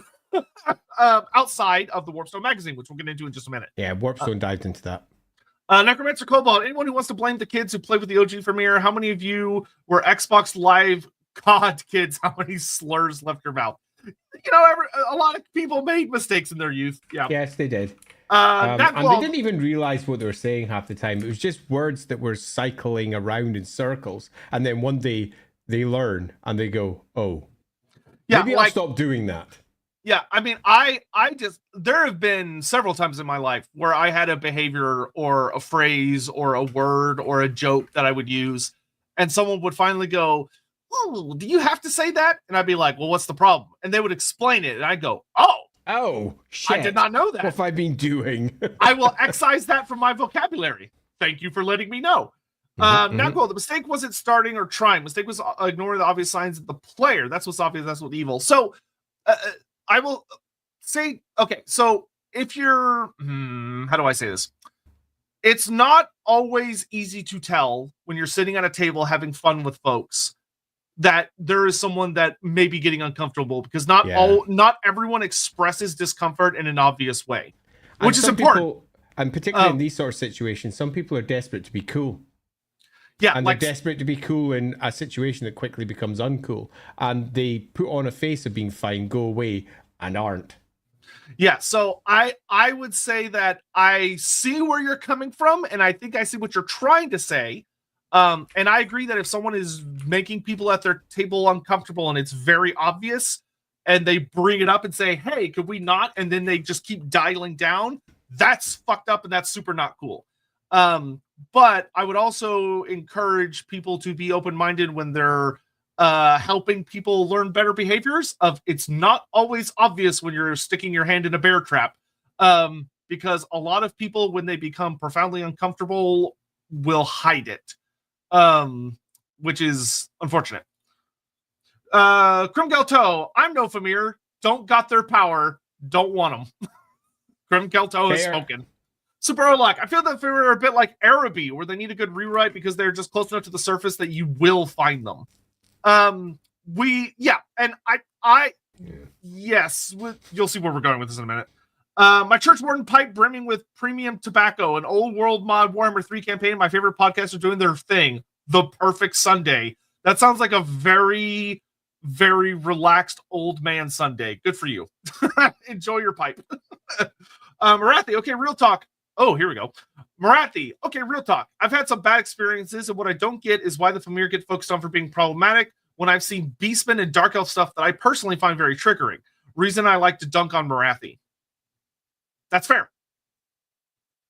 You're not wrong. That's That's something I've had that discussion before. I remember when my very first ever, and I know there are some people in the chat that are probably like, God, would they shut up and just talk about the lore? I promise this is worth doing for some people that are listening, so bear with us. I remember when the very first video I ever did on my channel was how Warhammer races breed video, which is very funny in retrospect. And a very stupid way to start a YouTube channel, but it is what it is. And when I was doing the Beastmen, I remember I sat for a long time thinking about what I wanted to say, because it is not a secret that for a lot of earlier Warhammer, it's not that hard to find. It's in various Black Library books. It's kind of talked about in one of the original short stories for Gotrek and Felix, that one of the ways Beastmen were considered to propagate was they would take women and they would take them back to the Hearthstones and do terrible things to them, and Beastmen babies would be born. And that sort of got not overwritten, but it just got ignored. But I think, in my opinion, this dials back to what Andy said earlier, which is that when you have the Dark Elves and the Beastmen and all this other stuff, it's something they can do, but it wasn't something they have to do. Yeah. That was the difference. That's it. And in fact, if you're going to take anything from all of this, just that one point, all of the other terrible things that happen in the Warhammer world are by choice. The Fimir don't have a choice. They don't have one. They have to do it. And that is problematic in a way that other things aren't when it hits tables, because people then have their own choice how they wish to depict it. There is no other way to depict this if you run with the original background. And that causes deep issues. And that's why all of the various awfulness that might come from Dark Elves or might come from Beastmen or Skaven or whatever, and it's awful, truly terrible crap. All of that, you can still go, but there's examples where that doesn't happen, and these things don't necessarily work this way. And yes, it's a terrible world, but, in this case, there is no but. There is only one way to resolve it, and that's why it's the one that gets picked on most. Yeah, and I also agree with Lindsay here that this is also kind of a natural, I think, consequence of the fact that they kind of got dropped and not super further developed, was that it was a gigantic glaring sun in the very small existence that they had. But Hammond, I did catch it. Andy, as a Brit, is there a creature that you think they should have added instead of the Fimir from Holy crap. As a Brit? Doubling down. I mean, he's doing it on purpose, isn't he? Yeah. There are so many things that I like in Scottish myth and folklore in particular, because I'm going there. I have a great love of Kelpies and the various other waterborne beasties that you find throughout Scottish myths, and various Scottish shapeshifters as well. But I will say that there is a ton of what we are calling here problematic material in Scottish and Irish and English myth. It is everywhere. The fact that Graham included this in the description for the Fimir is in no way controversial, and in no way is it seen as some people have actually pitched it as he was rebelling against Games Workshop and purposefully putting a spanner in the wrenches. You know, that classic "we don't like Brian Ansell" thing. Not at all the case. He's just a fan of myth, and it was not realized what would happen with the material that he created. So yeah, I'd probably take a Kelpie or two. I could do like a Kelpie. Phil, don't know if you've addressed this earlier in the stream, but you know the story. Yes, we did discuss the origin of the Fimir. It's a bit of a hilarious classic Warhammer copy pasta moment. Kobo, idea. Fimir called Balrog inexplicably prefers corn over the other dark gods. Everyone keeps mispronouncing his name and calls him Balor. That would be a very silly Warhammer 4th edition storyline, in my opinion. All right, so and you had the Balgorg as well already in Warhammer, so yeah, let's it's not that. I think it's time for you to go to town on the slightly nicer side. I think I've done enough. Basically saying, eek! Let's now go over to the So Fimir in modern Warhammer, where are we at? They've changed a lot. The Fimir, like Andy said, kind of vanished off the face of the earth for a long time, and then as they reappeared. From my experience, outside of little black library mentions here and there, they really burst back onto the scene with the Storm of Magic, which evolved into the Monstrous Arcanum, which cemented them. They evolved further then with the release of Total War Warhammer 2's release in the Norse Capri DLC, and then they came back bigger and stronger in Warhammer Fantasy 4th edition roleplay, which got expanded upon with the Lustria book and with the Winds of Magic book. So they showed up over several different books and got more and more and more and more and more added to them with each book. So the modern Fimir, the first thing to establish is that they are old.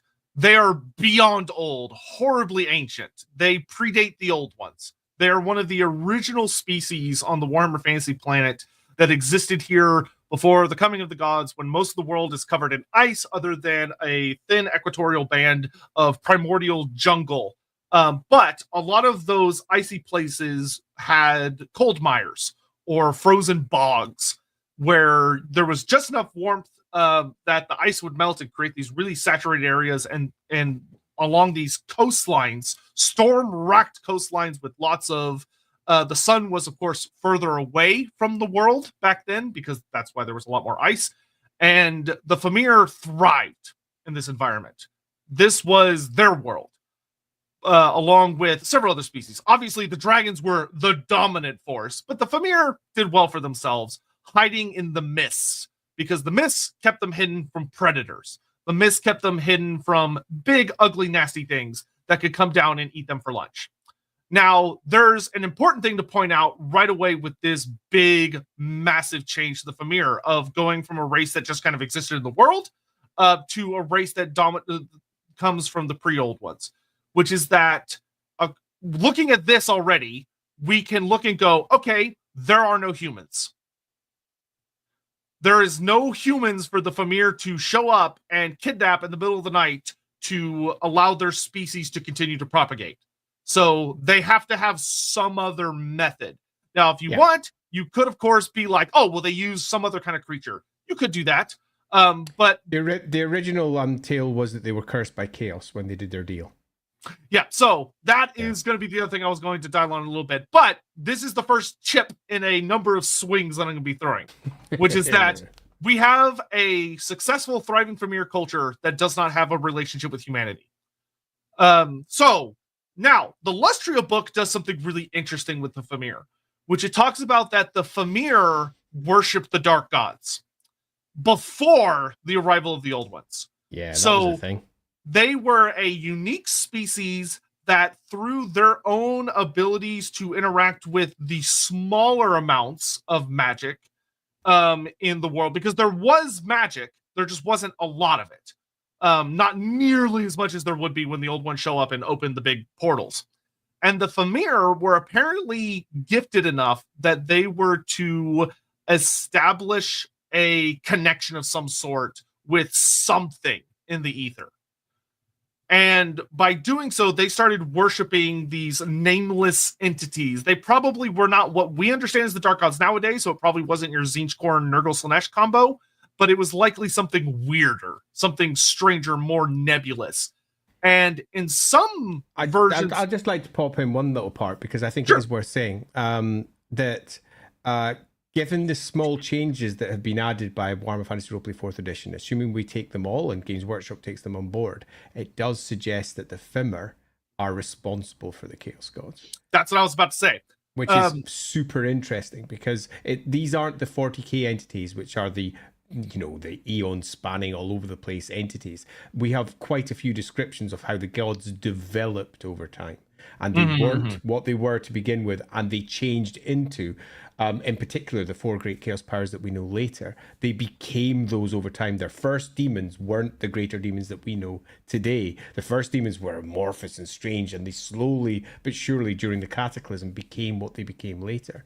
And if we run with that version, then it looks very likely that the Fim were responsible for what would eventually be the downfall of the world. And I quite like that story.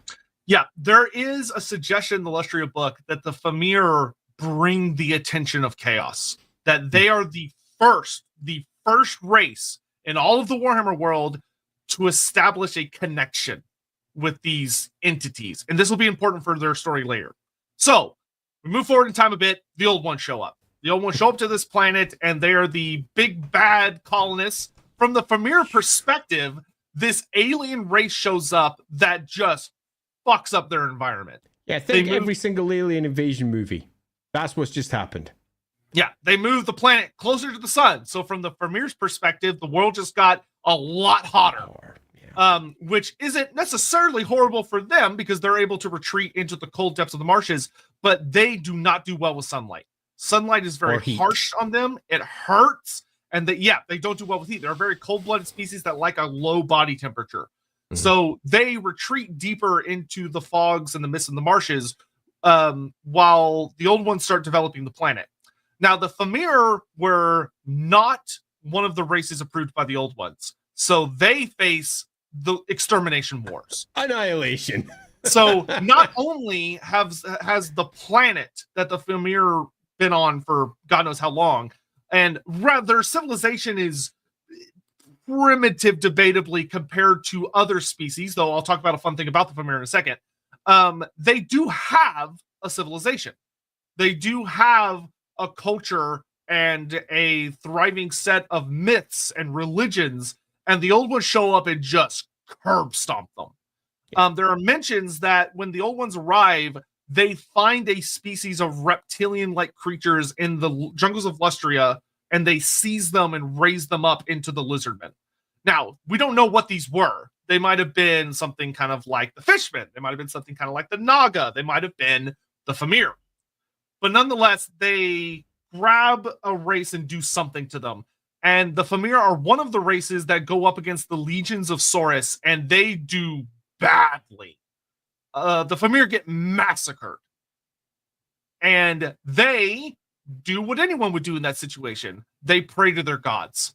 They pray for deliverance. They pray for safety, for the ability to survive. And with the arrival of the Old Ones and the opening of the gates, they start hearing a lot more back. As the gods, the Chaos gods, start to wake up and start to become what we know them as, where the more and more species the Old Ones are creating is causing these kind of weird reverberations back in the ether. The Old Ones moving through the ether a lot is always stated as disturbing the things that slumber there. And the Fimir make more and more of a connection with these gods until this point builds up and up and up and up. And the Fimir, I would argue, play a significant role in this building up, and the gods start to put more and more pressure on the gates, and something, we don't know exactly what, but something finally happens where the gates explode. Yeah. And they shatter, and both the North and South Pole, the reality is torn asunder, and chaos and the gods themselves of chaos enter reality, and it's bad. Yeah, I'd add one other small part. Much like we had in the Dragon Ogre stream, where we had a big discussion as to the nature of the Chaos Gods and where they came from and how they reached out before the Cataclysm. They were definitely a thing before. Dragon Ogres have made that a certainty. The Fimir, in turn, also make that a certainty. And it seems pretty obvious that, like the Dragon Ogres, they made a deal for their survival. That seems to be the case. And that deal may be above and beyond their simple chaos worship. It looks like they may have gone further. It could be an individual deity like Baelor. It could be something else, but something has occurred in the vast depths of time that have left the Fimir a pretty cursed species. They're not in a good place. They're not the most populous. They're not in a great area, and it wouldn't surprise me if they have basically the same thing as the Dragon Ogres, but in a very different way. The Dragon Ogres made an alliance. Yeah. And they didn't make an alliance. Yeah. So the Fimir go full Team Chaos. They throw themselves at the feet of the Dark Gods, and they become its servants. So the concept of slaves to darkness, which is what we understand as the Warriors of Chaos and other things like that, that's what the Fimir are. They are the first true slaves to darkness. They give themselves entirely to chaos. Their souls, gone. Done for. Sold. And the Fimir gain power from this. One of the things that I would argue very much the Fimir gain as a benefit is the ability to create their mystical mist, the mystic mist or the fog, which is that the Fimir know this very unique form of magic where they can just conjure this almost living fog that keeps them forever out of the sun's gaze. Because once again, the sun sucks for them. Not a good time. And the Fimir, their empire rises during the Cataclysm. They build up this incredible empire that stretches across the world. The Monsters Arcanum talks about that the Fimir are a great known power in the old world in what we now know as the Wasteland near Marienburg. They dominate that coastline because that coastline is known for having a lot of storms and cloud cover, and it's cold and miserable. But they also were heavily in Norska. They're in Albion. And it talks about they're even as far away as Grand Cathay, Koresh, and the southern coastline of the Darklands. So they are a huge nation of scattered tribes. Now, one of the things that's important about Fimir culture is that the Fimir do not empire build like most. The Fimir are organized in clans. And a Fimir clan has one matriarch. That's it. One. If a new matriarch is born, the Fimir make a decision. They either, if the matriarch does not want to, let's say, deal with a potential challenger or a daughter that she has to educate and train up, they'll kill the child. This is talked about in some older lore. But sometimes they will accept the daughter, and one of two things will happen. Either the daughter will be raised up and will replace her mother because her mother is maybe getting very, very old. Though there are notes, even if you go back to the old lore of Fimir Mirgs being making it as old as 2000 or being immortal, depending on who you ask. They live for a super fucking long time. Yep. But the daughter might try and replace her mother. Or, much more likely, when she reaches a proper age and has been tutored in all the ways of the Fimir, she leaves. And she takes a bunch of the male Fimir with her, and she goes starts a new clan. So that's generally how they spread, is that a new matriarch is born, raised up by her mother. Her mother teaches her all of the secrets of magic and Fimir culture and all this stuff, and then they scatter off. Now, one of the other interesting powers about the Fimir is that they are pretty goddamn good at demon summoning. That has been a really core component of their lore since the early days, is that the Mirgs are incredible demon summoners, as are the Bale Fiends or the Direks. And we'll talk more about that a little later, but they have this really interesting dynamic as creatures that were seemingly gifted a lot of knowledge on how to protect themselves so they could travel out into the world, and that they could bring demons out of the ether. Now, that's really interesting to me because that also seems to almost suggest that either before the Cataclysm or right after it resolved, because during the Cataclysm, this would not have been necessary. During the Cataclysm, demons could just go wherever they wanted. No problem whatsoever. But needing to manifest demons indicates that there's less magic in the world. Now, we don't know if the secret was taught before or after the Cataclysm, but either way, there's an interesting story there. Mm-hmm. But during the Cataclysm era, we do get some early wars between the elves, the dwarves, and the Fimir, where the elves are trying to expand some of the colonies. We know, like, Kalador Dragon Tamer was kicking around the old world, and Arian was kicking around parts of the world. Grimnir was fighting, and the Fimir were full on Team Chaos. And there were some early wars between them. But ultimately, Chaos is defeated, and when the Dark Gods vanish, the situation for the Mirror turns really bad really quick. Because their patrons, their big bosses, just left. And the elves come. And the elves... They're left with all of the negatives of their chaos worship and none of the benefits. Yeah, so the elves come to the old world. And the elves look at all that coastline, that beautiful coastline, and go, oh, that's going to be mine now. The problem is somebody already lives there, and it's the Fimir. And this ends up being one of the greatest wars of the Fimir's existence. And they lose terribly. Yeah. They get their asses kicked by Malekith or Malarian, who leads the elves riding on a dragon with a great army that has survived the Cataclysm and has been honed into an incredibly powerful warlike race. And the Fimir, over in the old world, other than a couple of skirmishes with the dwarves and elves where they were backed up by demons and other beastmen and other worshippers of the dark gods, the Fimir were mostly at this point just kind of dealing with like the early ancestors of humanity, which were pretty easy to kick over compared to fully armed and armored elves wielding a weird new form of magic, probably from a Fimir perspective, that also had fucking dragons.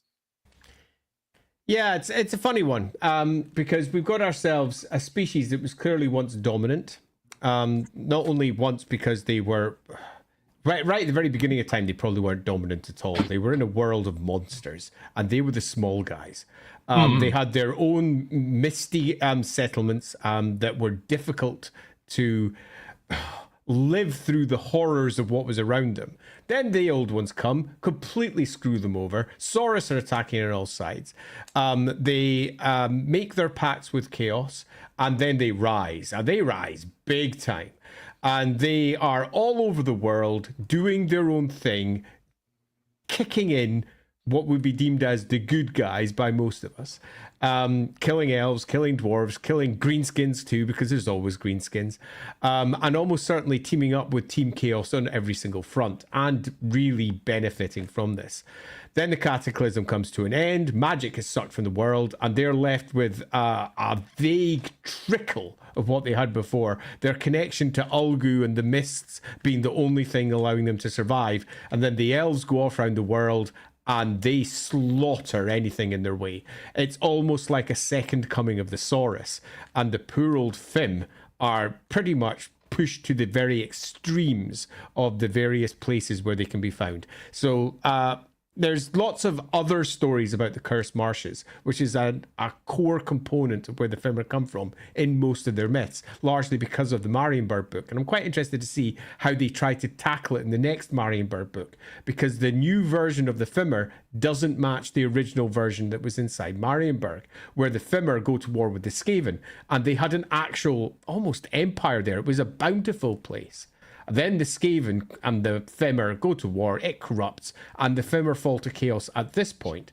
There's lots of different tales around that, but the new version of the Cursed Marshes is probably, they're cursed from the beginning because of the Fimir.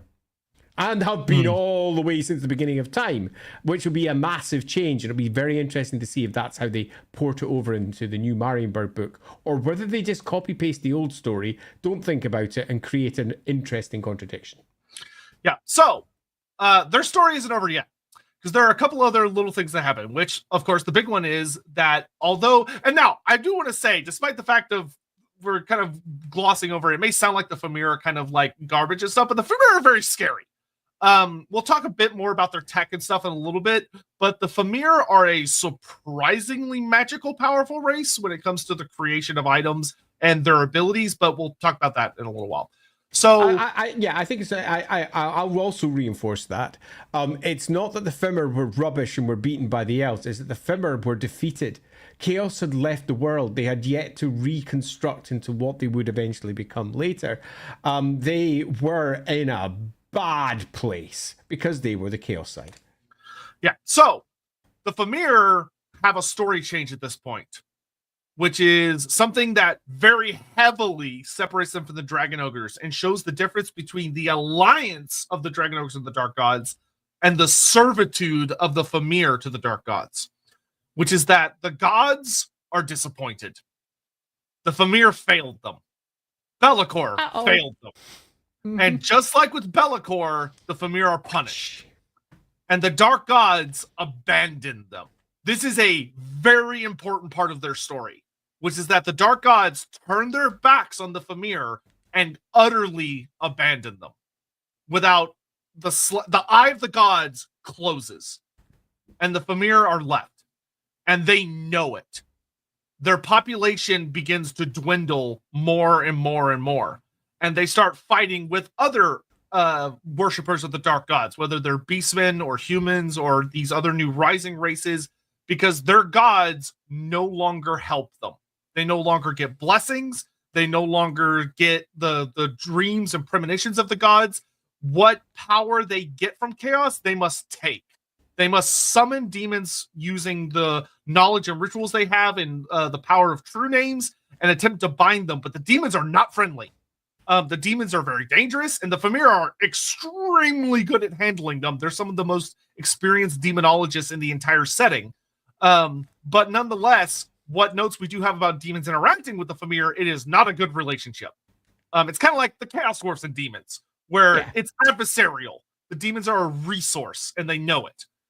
But the Fimir are so heavily abandoned that they lose all of the gifts the gods used to give them. And the only thing they have is the knowledge they have, which is continuing to dwindle because they're dying.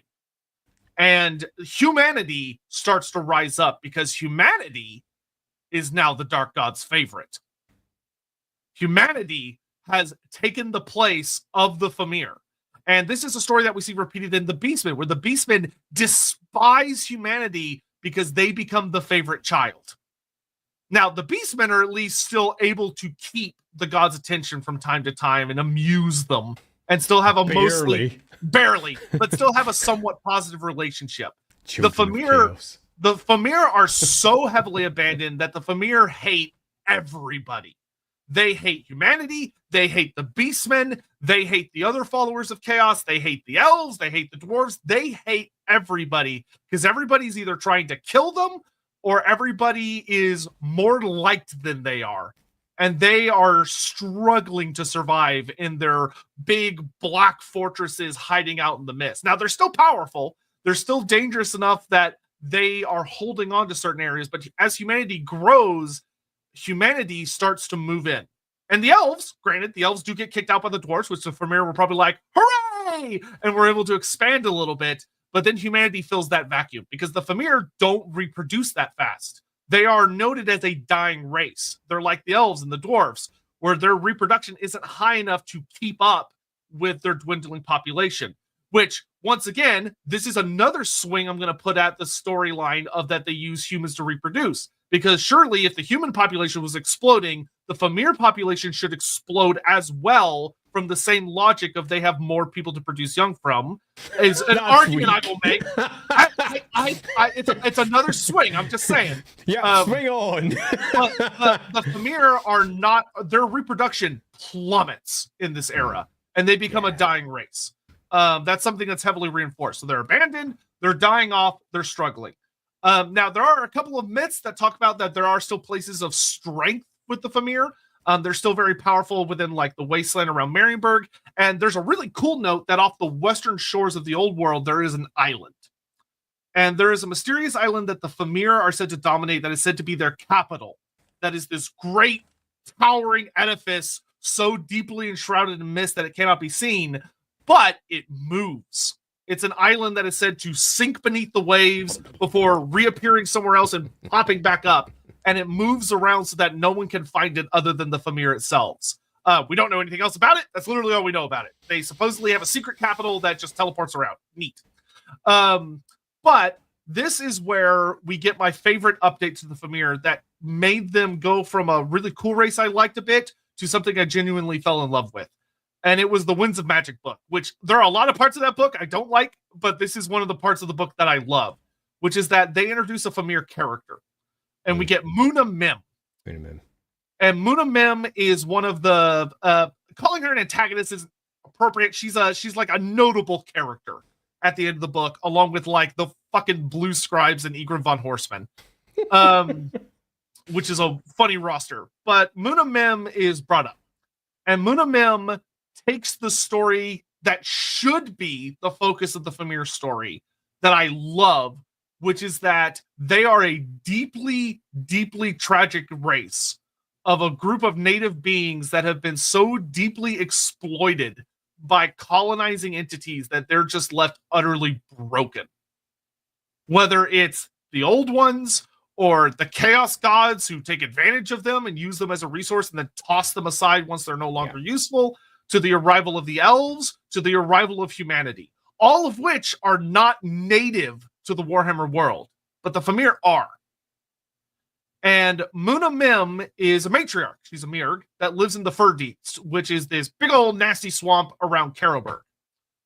And Muna Mim's story, which if you played Warhammer Fantasy Roleplay, the Fimir pop up quite a bit.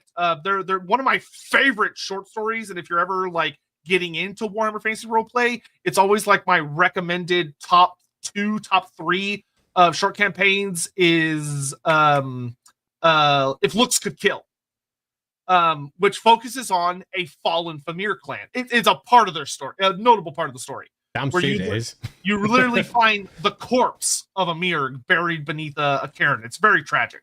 And there's a big basilisk, and it's super cool. It's such a fucking great story if you're new to GMing or new to playing the game. But Muna Mim is alone. She's completely alone.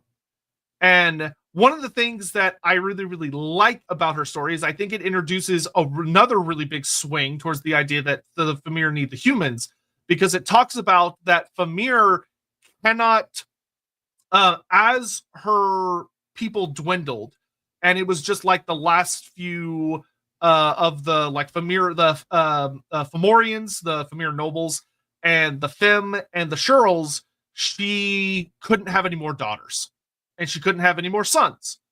That her children start dying off around her, and when the last of the Directs dies, that's when she loses essentially her partners. Of the Directs are the only of the other Fimir that could learn magic. They're the sorcerers, the male sorcerers, and they're the only ones that live long enough to have any hope of learning any wisdom from her. When the last of the Directs dies, her clan is doomed. Which to me implies a relationship between how the Mirgs reproduce, but I'm going to finish her story because that's the important part. So she's utterly alone. Her clan has completely died off. They're all dead. She sits alone in a tower, and she wanders the Fyrdeets. And the only thing she has for company are Fenbeats, which are magical constructs made out of like swamp matter. Just think of like a big swamp golem. That's essentially what they are. They don't think swamp or anything. Things. Yeah, the swamp things. But they don't, they don't have a personality or anything. They just do as they're instructed, almost like undead. They're just big constructs. And it talks about how Muna Mim is lonely. She's terribly lonely. And she has been stuck alone in the Fyrdeets in her tower for hundreds of years. She's been around for fucking ever. Like, she predates the Vampire Wars and a bunch of other stuff. She's over 1,000 years old. And as she's been sitting there in her tower for the last, I think, like 500 years, she's been alone, because as the humans of Karlberg and Altdorf expanded and expanded and expanded, they kept getting into fights with her people and killed them all. All of her clan is dead. And as she sits in her tower, there talks about how she could summon demons, but she doesn't like demons. She thinks that the demons always want something. They're always trying to manipulate the situation, take advantage of the situation. So she refuses to summon them. She doesn't want to work with demons. And as she sits alone, she's depressed. She doesn't attack anyone. She doesn't have any grand schemes. It talks about how the Fimir, even when she was at her height, they really were just trying to survive. And she's just kind of waiting for death. But eventually she comes across an elven waystone, and a shattered one. And when she comes across it, she looks at it and kind of figures out what it is, because it explores a little bit that the Fimir in general, but especially the Directs and the Mirgs, have something called the Bale Eye, which is that their Cyclopean eye can see the winds of magic pretty much perfectly. They can see it, and they can influence it with their eye, which is kind of wild. And they are very, very nasty casters that have a lot of really notable knowledge when it comes to things like Olgu, dark magic, and I think Total War even expands it to like fire magic and death magic and some other stuff. But it's a choice. Yeah, I know fire magic and I mean, death Fimir. magic I can almost argue, but fire? Yeah, fire is an interesting choice. That's a choice. I think that fell under the classic. I mean, Storm of it's magic the Bale fire. It's because of the Bale fire. There you go. Yeah, there you go. Total War and its Storm of Magic the classic. Oh, fire's a bad guy, Lord, right? Yeah.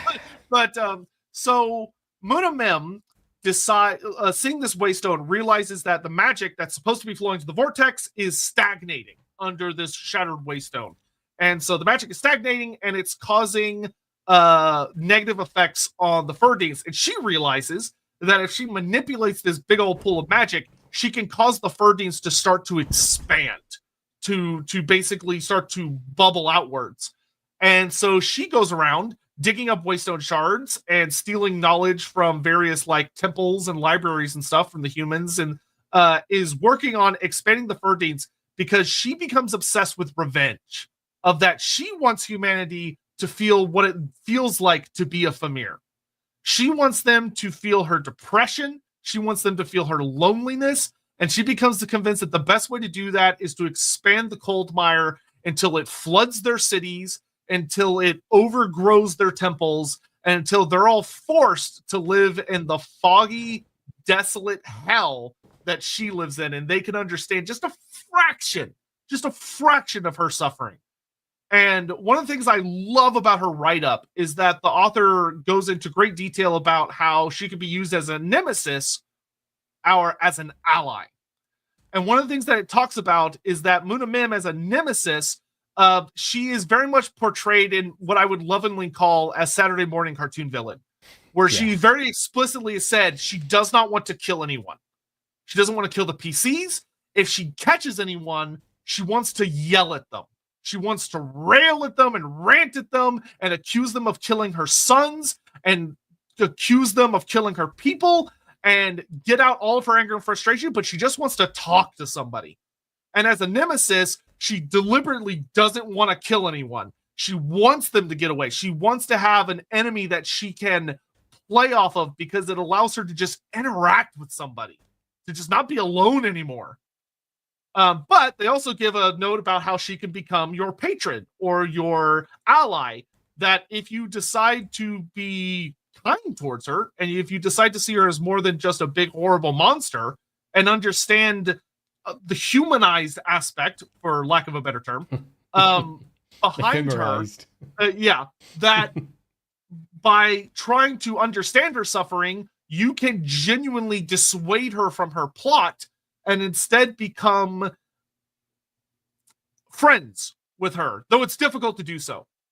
And I will say that we were talking about Wolfrip experiences earlier. So I'm in a Wolfrip campaign that I play on Sundays, right after Lorebeards, every week.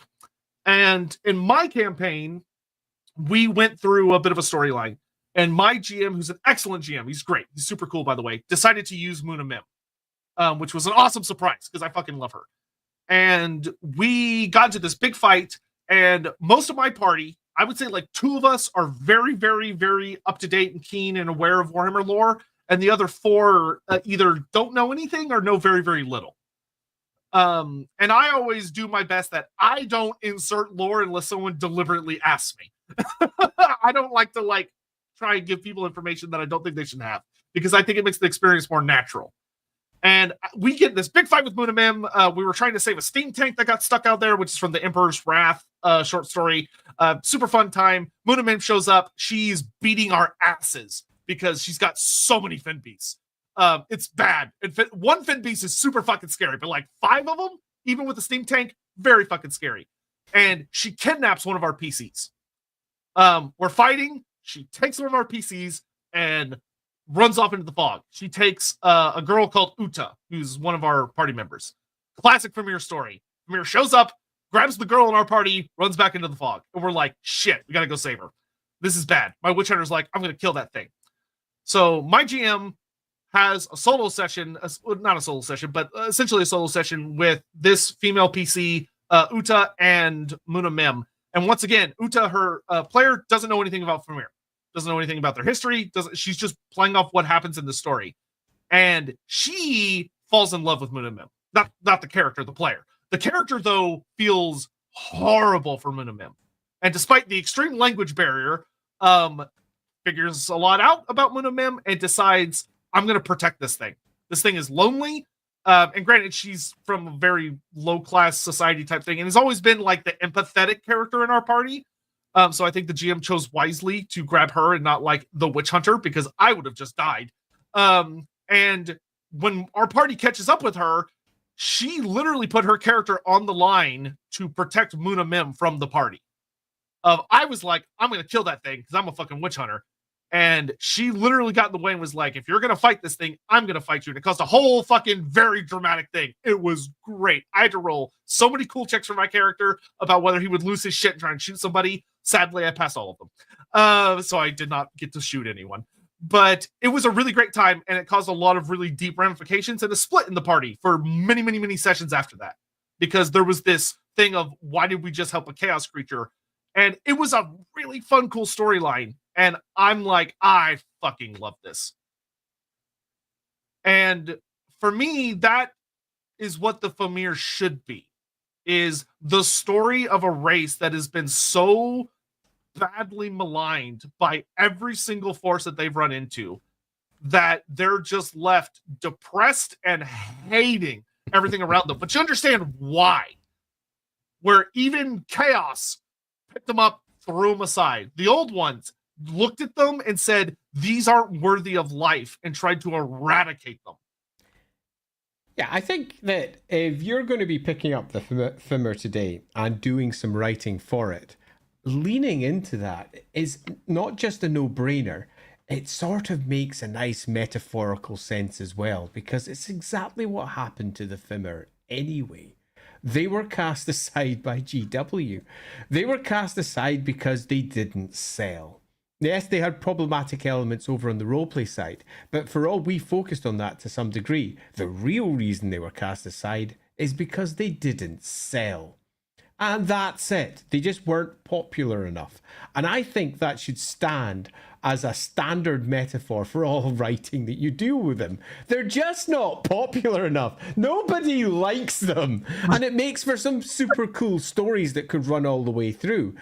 Because their recreation, whether it's their Bale Fiends or whatever else that have been dropped in various books, have built a new version of the story.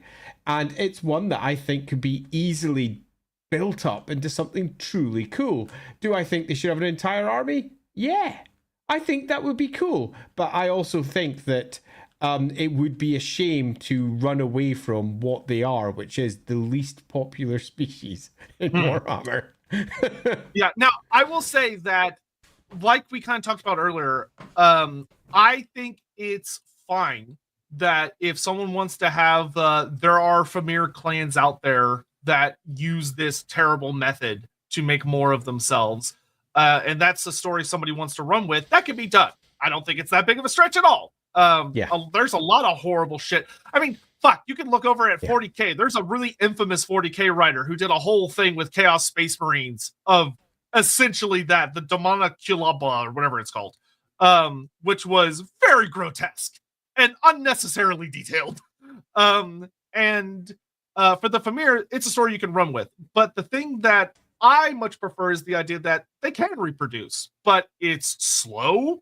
It requires the directs. It requires a mirg, and that it is a exhaustive process because they don't have any help with it. Where there used to be like the power of the gods behind them. There used to be a lot more magic in the world. Now there's only a trickle. And considering how innately magical the Fimir are, the Baelai is literally a part of magic. They have magic in their DNA. They're almost like the elves in that sense, where if there's not enough magic, they seem to just start dying. Of that, maybe it's really hard for their young to survive the process of eggs or birth. I'd probably be eggs because they're reptilian and cold-blooded. Sort of. Yeah, sort of. Yeah. And depending on how you swing it, I don't know the specific. Unfortunately, we don't have a lot of biologists in the Warhammer sphere. But however the Fimir would work, the idea that their young would need a lot of magic to reach maturity, I think is a really good storyline. Dials once again into they need not only magic, but for it to be cold, and exploring how the way the world has changed has literally made it near impossible for them to exist. Where first the old one showed up, made things really hot, made things really warm. That fucked them up, where they were not adapted to this environment. And so they turned to chaos because the old ones didn't even give them a chance. And when they turned to chaos, chaos said, oh yeah, sure, we'll help you. We'll let you adapt to this new world. Here's magic. And then the magic got taken away. Yeah, there's a whole host of potential stories that can be told here. And the background that we have is uncertain enough that they can all be told in a variety of different forms without contradicting anything, really. The initial story of the connection between the Fimir and Chaos is super weak. It's very poorly described. The war that comes afterwards, where the Fimir are clearly on the rise, is also super weak. It's like a cast out sentence here, a little description there, and very little more. And then when you find out what happens after the cataclysm, when the species goes on a massive decline, as it's clearly wiped out from many of its original home grounds, again, super weak. There's almost nothing written out there. We are just left with perhaps an individual perspective here, a cast-off sentence there, or a wide bestiary entry in, say, the Monstrous Arcanum. So we don't have a lot, but what we do have is a fascinating tale, a really interesting one, that is a species that is a homegrown Warhammer World species. It very much does exactly what it was originally intended to do, as we said back in the description, which is create something unique and new for Warhammer. And the species is that. It's a Warhammer species that has to deal with an alien invasion. Independence Day comes and they don't win. The Saurus go rampaging across the world and pretty much wipe them out. And they are then left in a poor position as the Chaos Gods eventually break through and they get their opportunity to rise. It is a lovely tale going on here with then it all getting taken away from them and the world moving on, no longer needing these things, Chaos, no longer wanting them because they failed.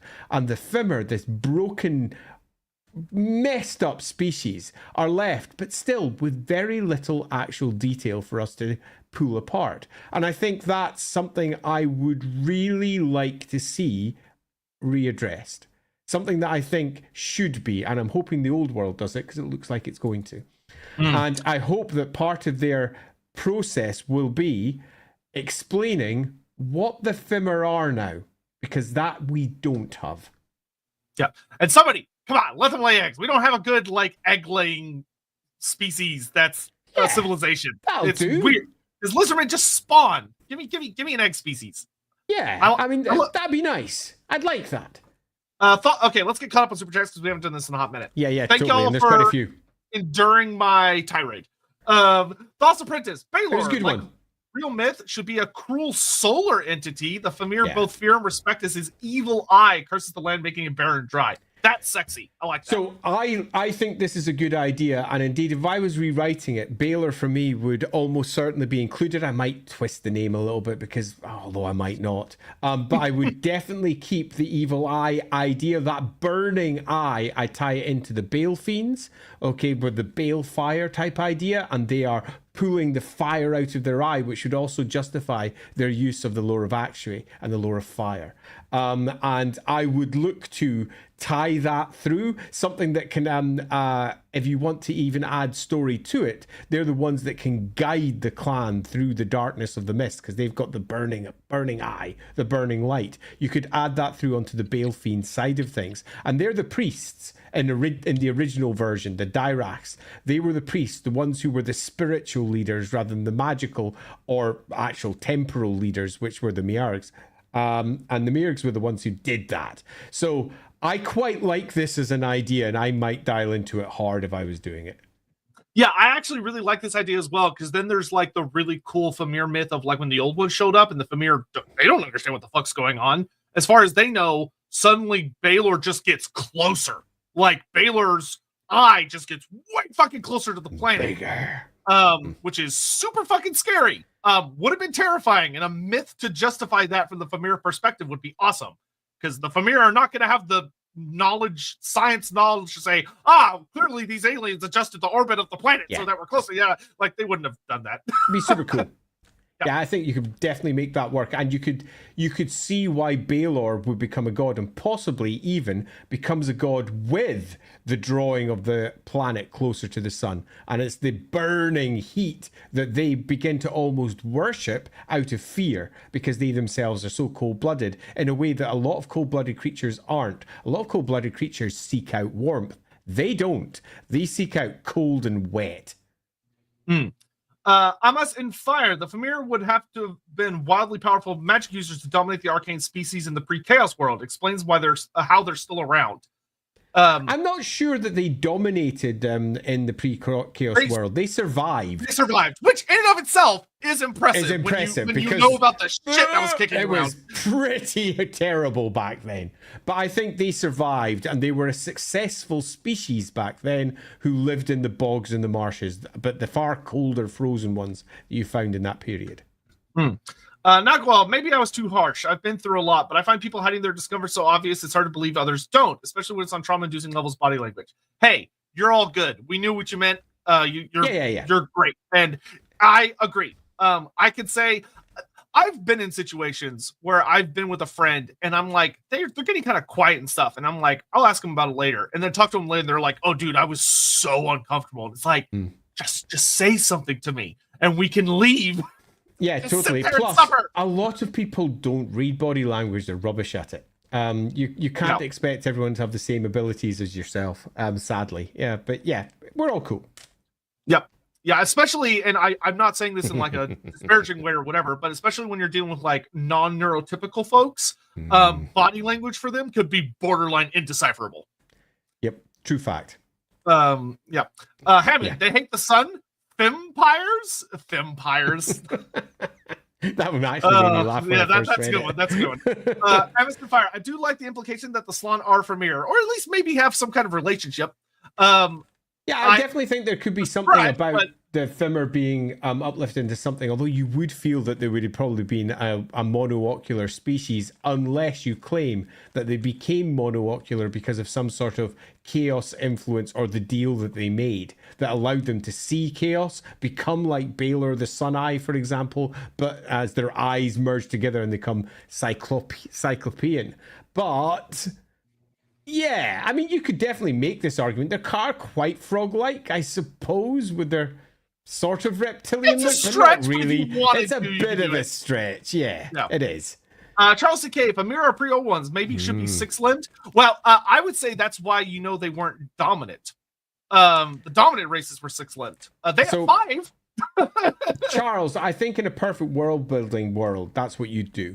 Something like this. If we were building the world from scratch and we didn't have all of the legacy that we're dealing with, we would probably say that the Fimir weren't actually what they were then. They maybe had six limbs, or they were uplifted and something changed, because we know that the old ones, they like their four-limbed creatures, very much like their four-limbed creatures. So yeah, I think you actually have a very strong world-building point there. And if I was writing the Fimir, I would probably want to write this into the story somehow.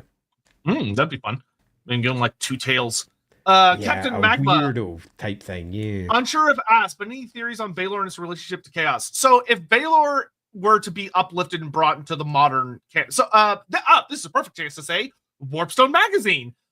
If you want to look at a potential what if someone had taken the Fimir and evolved them into a full faction, and what if Baelor wasn't just like an offhand mention in a sentence, but a full god? Warpstone magazine explores that as a possibility. Yep. It is a fan magazine, but a lot of the people that worked on it were heavily involved. One of these people over here. I only did a few things at the very end. I was not heavily involved. We're heavily involved in Woofrup.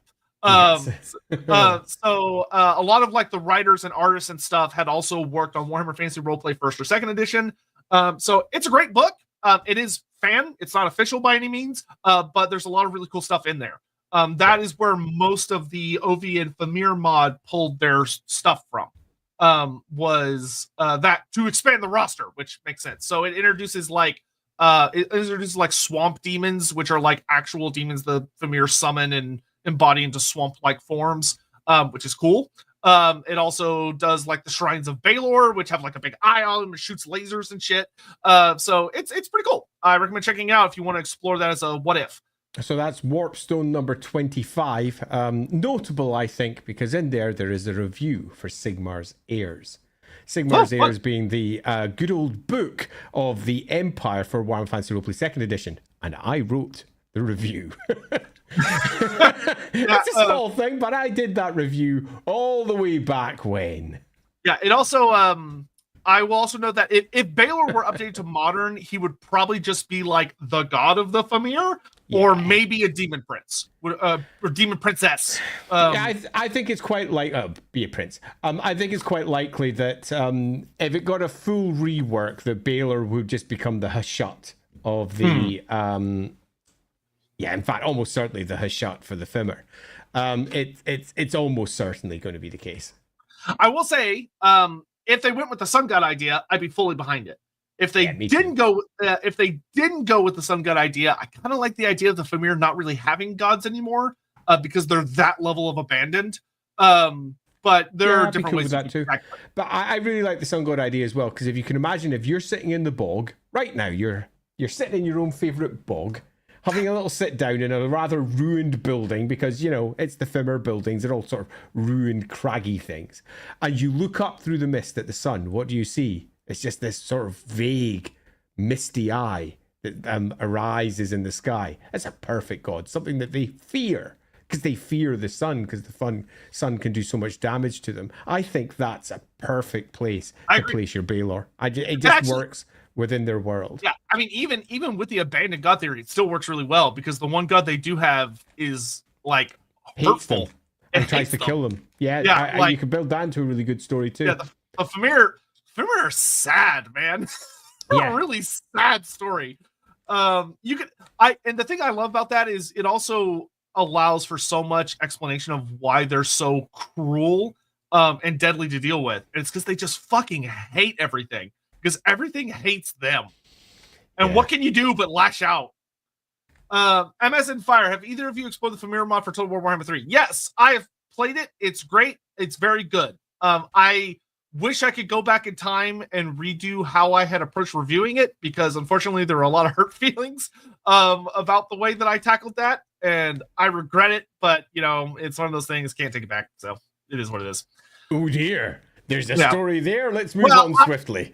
I called it not lore accurate, which is technically true, but I wish I had done a better job of explaining that that's not important, because lore accuracy is very subjective.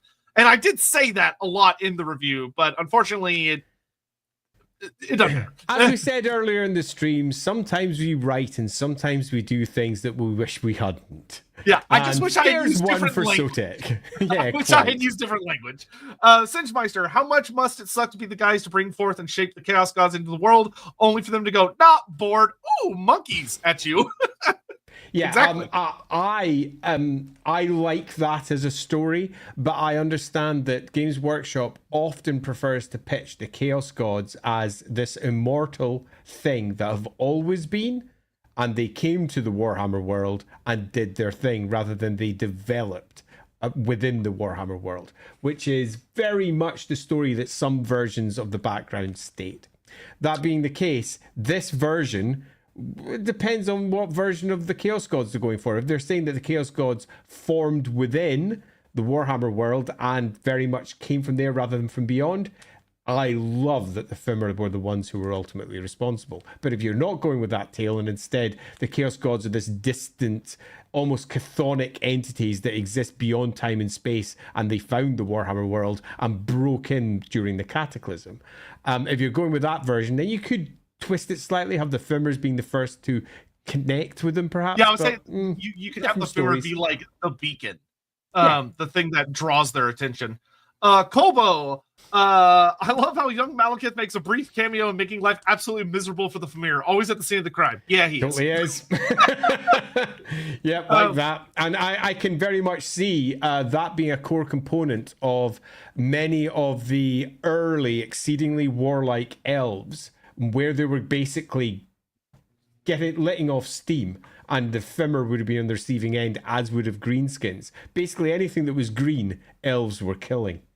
Yeah, it's actually, Kobo, one thing I want to say is a funny addition to this. I actually got a really big laugh out of the new High Elf Player's Guide, which for the most part, I really, really like. There's one section I have some big issues with, but for the most part, I really like. But in the history section, there's a really funny addition to Malarian's story that made me laugh, where they just randomly add that at the start of his exploration days, instead of going straight to the old world, he instead goes to Lustria and like kicks a bunch of ass up and down the coastline and establishes some elven colonies. And that just made me laugh because it's like he just shows up and kicks the shit out of people and then pisses off, and it's just very funny.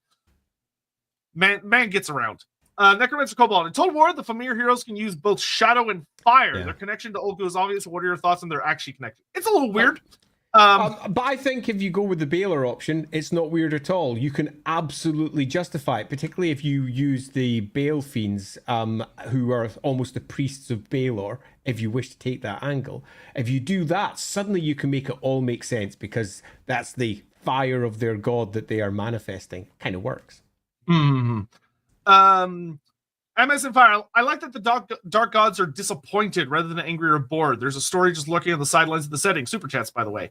I don't know what the super chats, by the way, but yes. I definitely think there's a lot of fun there. Especially, I think one of the things that I love about the Fimir, the Baal Fiends in particular, is that one of the things that's fun about the regular Fimir, so not the Munamim. Munamim is a very, very humanized version of the Fimir, where she's not even bothering to like kill people anymore.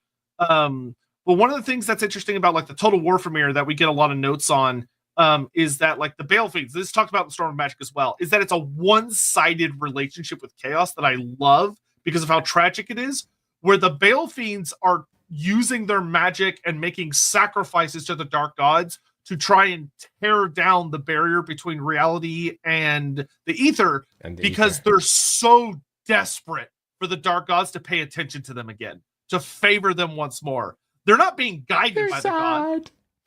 They're literally, you can almost think of it as their children trying to get the attention of parents that don't pay attention to them anymore. They're literally trying to burn down the house just to get somebody's attention. And the gods are benefiting from it, but still completely, utterly ignoring them. There's even, if you play the Tarmakon campaign for Total War Warhammer 3, one of his lieutenants is a Fimir character, a Fimir Dirac. And they make a pretty goofy, his unique title is he's the, I can't remember. It's a play on Paul Atreides' title in the Dune series. The like his like yeah, it's that, but it's the direct something. So they make a play on it. It works really well, and there's a whole thing about the Ketsak Fimdrak. That's what it is. Thank you. Ketsak Fimdrak. So that's his name. He's a great character. There's actually a lot of really funny lore bits about him. But there's a really interesting note about how, even though he's created purely for the Tarmakon thing, is literally just a pun on the Dune storyline, it works really well, because his whole thing is that when he was born, it was prophesized that he would reestablish the connection between the Fimir and the Dark Gods. That's why he's come to Tarmakon's campaign. Is the only reason he's aiding Tarmakon is that he believes it'll be the fulfillment of his prophecy that if he aids Tarmakon with the Throne of Chaos, it will allow him to turn the Eye of the Gods back onto the Fimir and earn their favor again. And if you know anything about the Dark Gods, you know it's not going to happen because they're assholes. No, they suck. I mean, that shows how desperate they are. Yeah, and it's great. Desperation. He's one of my favorite characters Total War has created, because that is something Games Workshop would do in a heartbeat. Because I mean, they've stolen so much from Dune already. What's one more thing, right? Captain Magma, could Be'lakor have been a Fimir as they're the OG favorite child? Yeah, you could. Yeah, absolutely. I'd say that there's only one thing that makes Be'lakor less likely to be one, and that's that his name is not very Celtic. It's sounding. It just doesn't sound Celtic. I mean, the addition of the apostrophe in the middle, which is generally a glottal stop. So actually, if we're pronouncing it correctly, it's actually Be'lakor. Be'lakor. But yeah, it's not a very Fimi name, but you absolutely could do that anyway. Just remove the K and you got Baelor. There you go. You're pretty much on it if you remove the K. Hey man, Fimir and the Dark Gods sounds very familiar. LOL, spicy. Fimir and Dark Gods. I don't know what that's a reference to. I feel like I missed something there. Yeah, I feel like it's a reference to something in typical Hammond fashion. Knievel or Nivel always had canon that Be'lakor was a Fimir. Yep, that's a pretty popular one. I think it is. I'd say there's. If I'm going to go into a bit more depth, I'd say there's two primary reasons. One is Be'lakor's model is not a Fimir or anything close to it. It is a standard bipedal humanoid. 2 eyes. Yeah, 2 eyes. If it had 1 eye, then it wouldn't just be a headcanon, it'd 100% on. And that for me just kind of ruins it. If I was going to do Be'lakor, I wouldn't make him a Fimir because of that alone. Having said that, though, I do think that in some games I definitely do it, and I think it makes for a really good headcanon, and it also as a story makes a lot of sense because he's the first Demon Prince. So I definitely think there's a lot you could do with that. Yeah, well, I will say, and I'm going to say this because Hugh brought it up in chat, and I want to add on to that. This could be a really good story of the Fimir sided with Be'lakor. They were part of his empire. I mean, he's the god of shadow. They are shadowy creatures. They rely on the shadows to survive. You could have it that they teamed up with Be'lakor, and that is extra reason why they got fucked when shit did not go Bellacor's way. I would potentially even go even further. If you're going with the obvious story for Be'lakor, Be'lakor's human. Because humans are by far the obvious chaos tool. Yeah. I mean, all of the primary demon princes are human. Were human, pardon me. All of the primary characters are human. All of them pretty much are human. So Be'lakor is obviously potentially a human. And then the rise of Be'lakor, what they were capable of becoming, looking at the Fimir that don't appear to mutate much at all. How often have you seen a mutant Fimir? If any, even though they're apparently so chaos aligned. Never. So we've got an incredibly mutated, easy to mess with species in humanity. And the rise of something effectively becoming a demon from the mortal world really makes the humans pretty special to chaos. And the Fimir suddenly look much, much, much less useful. So I could see this being an entire story, the rise of Be'lakor and all of the horror that happens at the Northern Gate with Be'lakor, in many respects, takes the Chaos God's attention as they turn around and go, there's our new good guys. Yeah, these are the ones who are going to win it for us. If you want to make having said that, though, I prefer Be'lakor as a different species to human. Yeah, if you want to make it extra spicy for the Fimir, you could run with the idea that Be'lakor, one of the great horrible things he did to attract the attention of chaos is that he sides with the Fimir. He betrays his fellow human and makes a deal with the Fimir. They start teaching about demons and stuff. He's bringing them sacrifices. There was a relationship there. And then Be'lakor backstabs them in classic Be'lakor fashion. So many different ways you could do it. Yeah. Let's see. We were here. Lidor, what should not be forgotten despite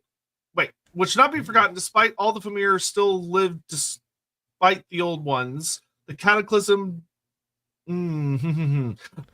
That I'm trying to decipher. There's a lot of despites there. I think you're saying that they managed to survive all the way through it, and that shouldn't be forgotten. And they did manage to reach all the way to the end times. Yes, and you are 100% spot on. And I do think that's worth at least taking into account. For all they are a diminished species, they're dying out. There are far fewer of them than there ever was at any point in the past. That they used to be a relatively dominant species in the world, and now they are pretty much in the periphery, in the fringes, in the coldest marshes, in the most isolated places where no other species want to go. Even though that's the only way they've managed to survive, they have still survived. And that does mean that there's definitely something that we should build into their characters to ensure that that makes sense. Evolutionary advantages. Hell yeah. Cole Patterson, what do you think of Boglars and Fim working together now? So this is an I don't remember if this is what the Warpstone magazine did. I think it is that the Boglars side with them. So the Boglars, I generally do not like to mix greenskins with chaos. That is not my preferred soup. So I'm still personally against this. I much prefer what Total War did, where the Boglars just joined up with the Noblars and joined the Ogre Kingdoms and came up from the swamps of the Darklands. So for me, I would run the storyline that the Fimir are a predator to the Noblars or the Boglars, of that they want the same territory. So obviously they do not get along. As opposed to, you know what I'm going to say? This falls into a trap that I try to avoid with Total War rosters. which is that a lot of people, when they're trying to fill out a roster, they'll go, oh, you know what? These two things are in the exact same environment, therefore they're friends. And I think it should usually be the opposite. When you're dealing with like civilizations or full species, where, oh, the Fimir and the Boglars want the same place, that means they're going to be fighting for resources. I mean, it's Warhammer after all, not LAWhammer.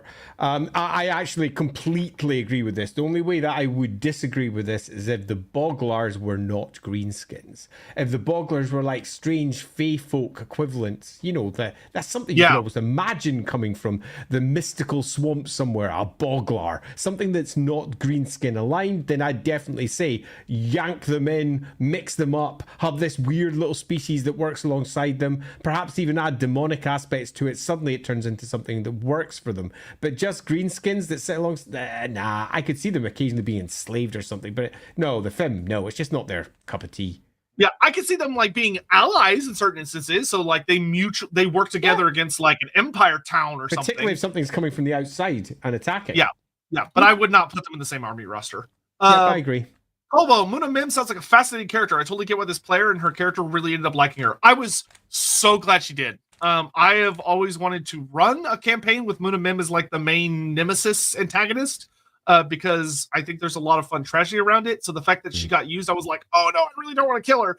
And then that player fell in love with her. I was like, yes, because I didn't say anything the whole time. I just kept my mouth shut and didn't say a damn thing because I didn't want to influence any matters. But I was very, very happy about that. Plus, our party has a really fucking weird ally sitting out in the Ferdines now if we need her for something, which God help us if we do. Because my character still does not trust her at all. Necromancer Cobalt, you can use so many people in the world inspiration for this, Native American, Scottish, Irish. So once again, this is one of those things, remember to be inspired by experiences or by particular stories. Avoid your one-to-ones because this would be that would be a bad play. But I think the idea of taking the tragedy of what it is to be faced with colonizers that are significantly more advanced than you, absolutely pull from those stories and experiences. I think for the Fimir, I think that works great. I think there's a great story that's not yet told with the Fimir. We can imagine it, and we can almost put it together when you look between the lines, but you actually have to look between the lines because no one's written it in black and white, just how awful their experience was. They just tend to just sort of go, oh, over the top, 11s and Warhammer and bad and Grims, and there's more to this story, I think. Amazon Fire, would a Fimir matriarch be on par with a Zinch Changer, a Lord of Change, or a Salon during the Cataclysm?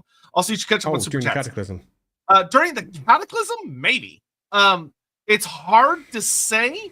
The Fimir matriarchs are very powerful. Like the Diracs were good level 2 wizards, and their Baelai gave them bonuses to magic that made them better than most level 2 wizards.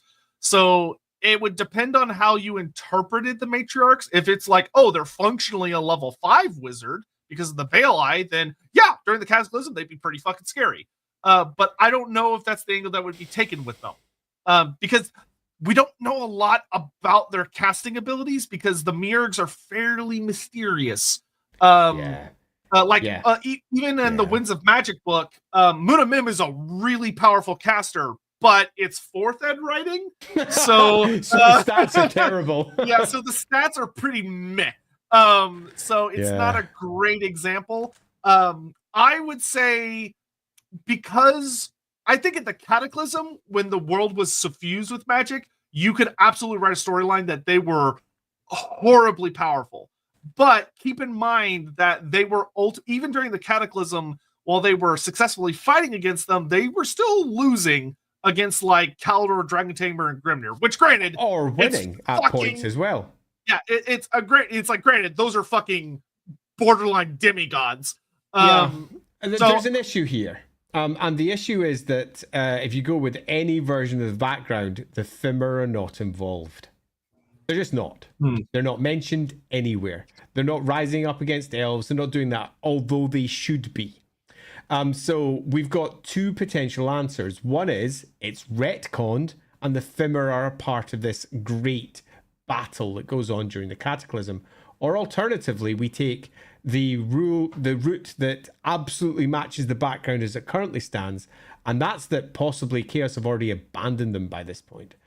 because they're not mentioned anywhere. They're not part of any fight. They're not at any great siege. They're not taking down the forests of Avalorn. They're not besieging any of the dwarven holds. They are nowhere, not to be found. Classic piece of Fimir writing in that Games Workshop either forgets or prefers not to even mention them. So that being the case, we have to just, for this question, make it up, because we don't know the answer. I think if we were rewriting everything and making the most sense of it, they would be absolutely a core component of the Chaos armies during the Cataclysm. But much like the Fimir, I think, should always be, they're not the big part. And by that, I mean, there's just not that many of them in the greater scheme of things. There's clans all over the world, but there's not that many of them. And the pure magic ones are exceedingly rare also. There's basically the one matriarch for each one of the clans who sits over them all, and lesser priests, they're Dyrachs that sit underneath them, who are much lesser by comparison. So if we were doing that, then absolutely on par with some of the best magic users in the world, because there's so few of them, and that makes them super fun and exciting. The Slann outnumber them at this point by a significant measure, because there's quite a lot of them during the Cataclysm. They get wiped out at the beginning and throughout the course of that battle, but at this point, there's still quite a number of them. And the matriarchs, I think, would make a lovely foil on the other side, a very different type of Chaos Sorcerer, but it currently doesn't really have an answer. Yep. And also, you should catch up with Super Chats. We're working on it. Yeah, we're getting there. Hammond, do you think Fimir omelets taste good? Don't know if they have eggs yet, but assuming they even have them. Sure. Hammond, what race do you think makes the best meat butter? Oh, God, did you have to bring that up? Meat butter. I mean, if Goldfag Maneater is to be believed, as he's an expert on the subject, apparently halflings. Oh, man, yeah. You heard it, folks. Sotek's waifu is Muna Mim. Listen. I am legit doing a waifu stream this week. Though it's got husbandos and waifus on it for a lot of Warhammer characters. It's going to be a stupid, very late Valentine's stream. Not even in February anymore. But if I can't remember if she's on the list, but if she is, you better fucking believe she's going to be SRA rank. And because it's got a grav sitting off to the side, it's actually Mona Mim. Oh, well, there you go. Yeah, because I know where that is. See, I think that's how I pronounced it the first time. And then somebody in my comments was like, no, it's Muna. And I was like, Mona. Oh, okay. Mona Mim. Mona Mim. Yeah, it says O as a sound. I don't know why I ever believed the fucking comments. It's all kind of interesting. That would be that could work, honestly, because Sulkan is an angry motherfucker. Yeah, Sulkan, Stroke. I mean, you could definitely do something with that. Sul as a god, as he's known in Southern Empire. Yeah, you could definitely do something with that. I mean, he is literally the textbook definition of hateful sun god. Yeah, definitely something in there. Yeah, that would be an interesting twist. Sign of the Emperor. Perhaps they have some immunity or ability to manipulate fungi and spores in some way, given how much of an issue that is for cold-blooded creatures generally. Warm bloods are almost totally immune compared to body temperature, because of body temperature. Yeah, that's an angle you could absolutely explore. And equally, it's an angle that you can explore on the other side, where it's a problem for them with disease. And it's also a problem for them when they perhaps mix with boglars, which gives you a good reason not to have them close by, because they are fungal creatures by nature. So yeah, there's lots of different ways that could be approached, and you could get some really nasty diseases that potentially runs through them. Something I definitely want to steer into, because why give them advantages to get over their disadvantages all the time? Yeah, give them another reason to hate greenskins, just like they hate everybody. Yeah. Ricky Chapman, our Wolfrope campaign blog, the Fimir was a favorite NPC amongst the PCs. One of the best moments was a chaos wedding with blog and a fallen Shukengun PC. What the fuck was this campaign, Chapman? Ricky, that sounds mental. Love it. What in the absolute hell were y'all doing? Oh, okay. I love it. Yeah, that's great. I have so many questions that we don't have time to answer. Hammond, so like the dwarfs, the situation of the Fimir is an open and hash it case. Oh, Get gods! Out. Get the fuck out. Jesus Christ. Sign of the Emperor. If they manipulate fungi through magic, perhaps they have a special way. So a slave greenskins can fodder and extra manpower. How would this affect the relationship between them? Would orcs hate Fimir or fear? So there are a lot of different ways you could do it. Generally speaking, greenskins have a very negative relationship with anything that attempts to control them. This gets repeated a lot forces try to manipulate greenskins or control them, and it usually blows up in your face. So in this sense, if you wanted to run with this direction, that's not what I would do, but if you wanted to do this, I would say that, that would make greenskins absolutely fucking hate them.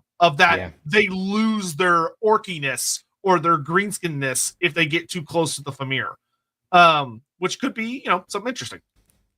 Czar94, for the stream, I knew next to nothing about the Fimir. They're interesting. Yeah, that's the word I'll go with. Interesting. Yep, agreed. Yeah, that's a very apt description. Hammond, the Chaos Gods came in and balored out on them. Last one was better. Yeah, it was. Captain Magma, Be'lakor and Balor as dual gods of the Fimir. That darkness versus sun dynamic could make some interesting sense. You could do that where there are different obviously different clans might have different takes and religions and stuff. And I think that might actually be a better way of doing it. It's all too easy to turn species like Fimir or indeed any others into monocultures, where you say, we've made up this one version of them and we're now going to copy paste that to all of them across the world, where people aren't like that. Things aren't like that. Everybody builds up their own beliefs according to their local environments, according to the things that endanger them, according to the things that are useful to them. So each of these clans would have their own individual, let's say, not necessarily gods per se, but most certainly traditions. And there would be lots of different variations. Now, if there is one god that is responsible for them in the same way Hashut is tied directly through to, for example, the Chaos Dwarves, or Morgur with the Beastmen, maybe it's Balor with the Fimir, then absolutely that would be something that would be applied to them across the world and all the clans, but there would still be a whole host of extra stuff on top of that that would be really nice to investigate in lots of different ways. Yeah, I think you could definitely have some strengths of like the Fimir of Albion, for instance, seeing Be'lakor as an entity that was abandoned like they were, and they kind of see him as like a manifestation of their experience and worship him.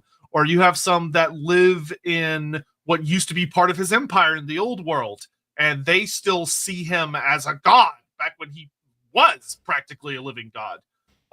So yeah, there's a lot of different dynamics you can do there. Sinchmeister, a lot of plague bearers are one-eyed. Yeah, they are. Of Cyclopean themes. Yeah, I remember thinking this a long time ago, thinking there potentially could be a link there, and I don't think that that's still to this day necessarily a bad idea, although Nurgle's rot is noted for turning you into a Cyclops. So the rot that grows within you basically pulls your eyes together in a pussy mess, which is pretty horrible. And that's definitely a thing, and they do look similar. Could you turn that into a thing? Yeah. Would I? Probably not. Yeah, I would. If I were going to explore this, I would do it in the northern cold mires where the toad dragons come from. Yeah, which are the big Nurgle monsters. So you could have a story in that particular bog. You could even have a really horrible spawning pool variation there, where the local Fimir are being effectively created to make a local variant of the plague bearers, but they are mortal rather than being demonic. They're demonically influenced, obviously, but then you get living ones. A disease that if you catch it, it makes your eyes start going together. You turn it into a Fimir, but like they're a horrible plague body horror way. That'd be fun. Yeah, there's definitely something in that too. I mean, we have to remember that Be'lakor isn't his true name, so he could have easily have been a Fimir originally, just as much as a human or elf. He intentionally hides his origins and may be ashamed of his Fimir origins now. Or maybe it is his true name. We can say, oh, it isn't, and he could even claim that it's not, but it doesn't mean it's not. After all, this is the name that he's carried almost since the beginning. Now, when you become an ascended being, your true name is effectively what you are. It describes you as much as anything else, and arguably that's what Be'lakor is, but it's arguably not. He's been worshipped underneath this name from the beginning, which suggests it's a name that he's had for a long time. It could easily be his. Yeah. There's also an interesting, I think there's a storyline you could run that could be very interesting about Be'lakor being so A, powerful, but B, arrogant, that he actually has his true name on display. You'd have to be careful with that, though. Yeah. But yeah. I don't think that would be the case, but that is a story I could see someone running with. Koba, of course, Prince M randomly showed up in Malarian Malarian. randomly showed up in Lustria to beat the shit out of lizards, establish an elven colony, and promptly leave. Classic. Yep, it really is. Though I think it actually mentions that when he was in Lustria, he was slaughtering greenskins. Because he was fighting against all the savage tribes and forest goblins. Because Halor came over to our world. His name is Ted Cruz. I don't even want to think about real world politics just now. Yeah, I hate him significantly more. Rocker Boy Jukebox, off topic for Andy. Think you can share your experiences running Cyberpunk 2020 one of these days? As a CBK 2020 GM myself, I yearn for thy wisdom, Chew. I haven't played Cyberpunk actually as a GM for a long time. I did it a lot in my teens and a little bit in my early 20s, but I haven't played it for a good 20 years. So most of my memories would be that memories. But I would probably have quite a lot to say because you should. You should. I might consider that. In the LAWhammer Discord and maybe get a thread going on that. I might consider doing that. Hendrik Verbeek, Mona Mim, dreaming of life beyond the bog. And just moaning in general. Yeah, just moaning in general, yeah. So, yeah. But, oh, man, we actually got caught up. Good. Because we were... Dorothy's manservant, thank you very much for the 23 months, by the way. Yes, we're caught up. Thank God. Because that was... way! I didn't know we were ever going to make it before the end of the stream. Barely. So anything else you'd like to cover film-wise, given that we only have a few minutes left? We got one last topic with them, which I find interesting, which is their actual culture as far as like construction and crafting. Go for it. Because there's some interesting things there. So the Fimir, rather hilariously, are noted as being very poor constructors, architects, not their strong suit. All of their towers are described as like forbidding black stone fortresses that lean and sink into the marsh. Granted, they do live in a bog, so like building there is probably already a bit of a bitch. But they build like little huts and things out of what materials they can have. But working with anything more, let's say, structurally integral than like just reeds and woven grasses is a problem because it sinks. So often the Fimir rely on either their ramshackle leaning blackstone fortresses, or a lot of the time they move into ruins. Wow. Yeah. That's literally a phrase I read from the source. It was like, that's an interesting choice of words. But the Fimir often inhabit ruins, either from people they've taken out, or often they just find a human settlement that's been abandoned. And they go, yep, we're going to move in here, and then start conjuring the mist to obfuscate and hide themselves. Yeah, everyone says I was daft to build a castle in the swamp. Or, man, there are a number of places in the U.S. that have a very funny set of stories where they would build something and it'd sink, and then they'd build another thing on top of it that also sank, and then they built the third one, and that one stayed up. It was built on top of the other two. That's happened many times in the U.S. history. But anyway, when it comes to their actual technology, one of the things that's interesting about the Fimir is that they seem very like almost I don't want to say barbaric, but they seem very like low tech until you get to their weapons. Their weapons are weird, and it's because the Fimir are really fucking gifted with magic. Fimir weaponry is typically like a form of like brass, bronze, easy to meld metals, but they make them really big, hard types of like maces, and then they enchant them. And the enchantments of the Fimir got expanded on in mostly the Forge World book, and they made them fucking terrifying. Fimir death runes do not give a fuck about your armor. They are going to splat your ass. It talks about their runes are so heavily drenched in magic that just cleaves apart anything it strikes, and that even though they are quite powerful monstrous infantry themselves, when they go up against someone like a fully covered knight in armor, they can literally just go, and that fucker's dead, because it tears people apart, which is fascinating. That when you look at like their construction abilities or a lot of aspects of their almost kind of like shamanistic cultures, you would expect them to like steal their weapons like a lot of beastmen do, or use demon sorcery like the Chaos Source and stuff do. No, they use a form of like runic script that is incredibly potent, which is really interesting. It is. I agree. It's there's not much there. Again, not much like most Fimir backstory, it's a few dropped rules, a few little bits of extras. But in this particular instance, it speaks to their society as well, where magic is a core component of how things work. It shows how strong the matriarch is and how strong, presumably, the Bale Fiends or your Dyrachs are also in terms of their society as a whole. Magic is a core component of the Fimir's existence. They work their society around it. They use it to build the magic mists that are about them all the time, that also protect them from the environments that they choose to live in, which they are not safe because of the sun that sits just beyond the edges of their mists.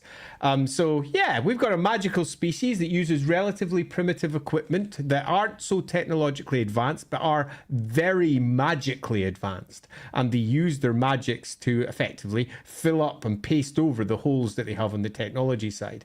But they do build all their own equipment and their own dodgy houses. And yes, they also inhabit ruins. Some of the original descriptions for them often had them inhabiting their own ruins from when their species was at its height. And now they live in the ruins of where they used to live. So old halls that were once very important to the Fim of old have now become collapsed, sunken, askew buildings that they now eke out in existence in the middle of the bogs and the marshes, which is also quite fun. Living in the memories of their old buildings. A little bit like green-skinned dwarfs. Yeah, which to answer this question, not all. There are a lot of kinds of runes in fantasy. Yeah, Dwarf runes are a very specific type of rune, but they're elves not have got their own rune magic. Dwarfs have got their own rune magic. Humans have their own rune magic and have done since the early days of Warhammer. You had all manner of runes that humans used to put on all their weapons. And you think, wait, no, they don't. Just take a look at half of the weapons that you see various wizards carrying. They're covered in runes. They're covered in special magical sigils. And these are just a standard component of enchantment in the Warhammer world. So runes aren't that special. It's just dwarves can only manifest their magic through runes. And they're pretty good at it. Yeah.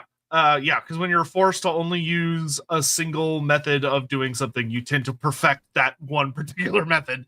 And the last thing I'll say about the Fimir is this is something we kind of glossed over a little bit, but I do want to focus on for just a moment, which is, of course, that the Fimir have an almost insectoid-like aspect to them, which is their caste system. Yeah.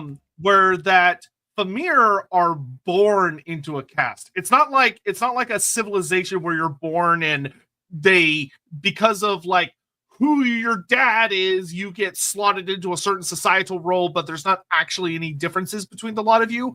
Biologically, the castes are very unique. Yep. Where the Shurls are the kind of like they're the workers. Worker class, they're Slaves. the drones. They're the drones. Yeah, and they're noted as being treated about as badly as slaves. They're not treated well by other Fimir. Yeah, and it's worth noting though that this is a species where it's not so much that they're slaves per se. It's just what they are. In the same way that worker ants are workers, they are drones. They are the basic Fimir. They're the ones that wander around and do everything: the building, the forging, the everything. They are the ones that get stuff. Yep, and then you get up to the Fianna or the Fim. The Fim are biologically very different. They're swollen with muscle. They've got these back shells coming out of their back, almost like a turtle shell that is like super duper hard and resistant to damage. Their tails have big clubs at the end of them. Ankylosaurus. They're physiologically designed for combat, almost kind of like Saurus are physiologically designed for combat, but they're born that way. They're born with a role in mind as they emerge from whatever the hell they're born out of. The Dyrachs have smooth tails. They don't have anything like that. They have the Bale Eye, which means they're able to see and manipulate the winds of magic. They're born immediately with the role that they are meant to fulfill. And then you have your Fianna, which are the nobles. They're the leaders. Who are bigger and badder. And they tend to have big they're scythe your tails. Bestigor. You're black orcs. Yeah, they tend to have big scythe tails. A lot of the art will have them with spikes, or it's like a big cleaver, like a crescent moon shape that just blades and slices through people. As I recall, it was originally described as a halberd of all things when it was going through its original descriptions. I think that's what Graham said. That's, however, going back. I believe that's correct if I remember the White Dwarf 102 correctly. I think that's how it's described. Oh, there you go. And then the Mirgs also have smooth tails. Which is hilarious because if you go back to White Dwarf 102, there's a funny scene about Mother Skaha, which is also a really fun character, which she talks to all the Fimir like they're her children, and they call her Mother, which I'm always like, Graham, I feel like you're saying that she gave birth to them, which I would much prefer than the other shit that you wrote in that other book. I feel like this is much better. But there's a funny scene where she's like their mother, just in a different way. Not in my headcanon, but there's a pretty funny scene of her moving around a room ranting, and her tail keeps slapping the other Fimir as she turns very violently. And the Fimir, Graham literally gives a head thought of the Fimir being like, "Oh, thank God she doesn't have a bladed tail. We'd all be dead by now," which is just very funny.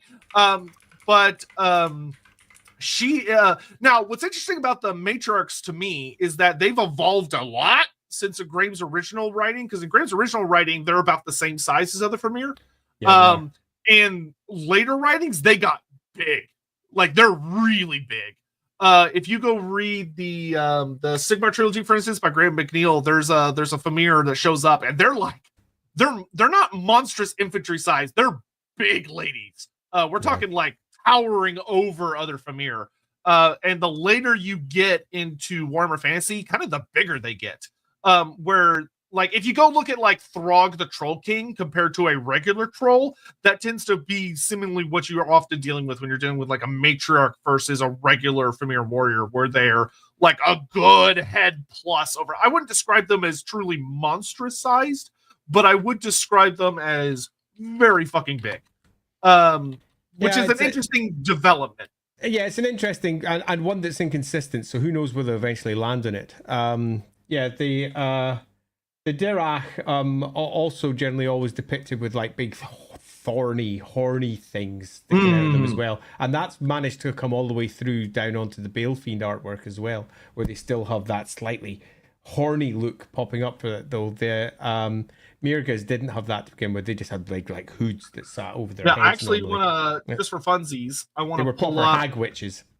Very, very recently, a piece of art, or oops, I need to do this, and then this, and then this, and then this. I'm interested to see what he's bringing up. Ooh. Yeah, so this is the Fimir I was talking about earlier, that was made by a guy on Reddit. So he took the Ushoran model. Holy crap. And kit bashed it into her, and it looks amazing. She looks so good. And look how big she is. Like, those are the Forge World Fianna Femme in front, which are the big monstrous infantry warrior class, and she is huge. I love this design. That's a big lady. Yeah, that is pretty cool. Okay, no, that they've won me over with that one. Yeah, that's cool. But yeah, also the super interesting thing about Mirgs very specifically, which I would actually say this is an argument that you could have live birth if you wanted for the Fimir, is that Fimir matriarchs, even back to their original design, have hair. Yeah. They're the only Fimir that have hair, which is really, all other Fimir are bald. But it's because they're dialing up on the hag witch type idea, which was very much the inspiration for what they were. So yeah, makes sense. Yeah, and the last thing I'll show off is, if anyone hasn't ever seen Muna Mim before, I'll bring up a piece of art, or her one piece of art, if you would like to see it. So this is what Muna Mim looks like. Yeah, I'm not so happy with the scaliness of it. It made it look a little bit too lizardman for my eyes. I don't think Sam nailed it the way I would have liked. That's fair. I do like the horns and the hair, though. That's perfect. Yep. That's okay. And she's a sad big lady. She certainly is. All right, let's let's grab our last super chats before we head towards saying goodbye. Him and Andy now plays Cyberpunk 2060. Holy crap, I'm getting old. I remember when it was 2020, and 2020 was the far future. Holy crap. Yeah, that's over half a decade ago now. I don't want. Shh. Half a decade. Surely Just it can't be measured death 20, runes, anything to do with 25. Fimir Death Quest. Oh, I'm actually glad you brought up Death Quest. No, when I say death runes, I don't mean like literal death runes, but like runes that bring death.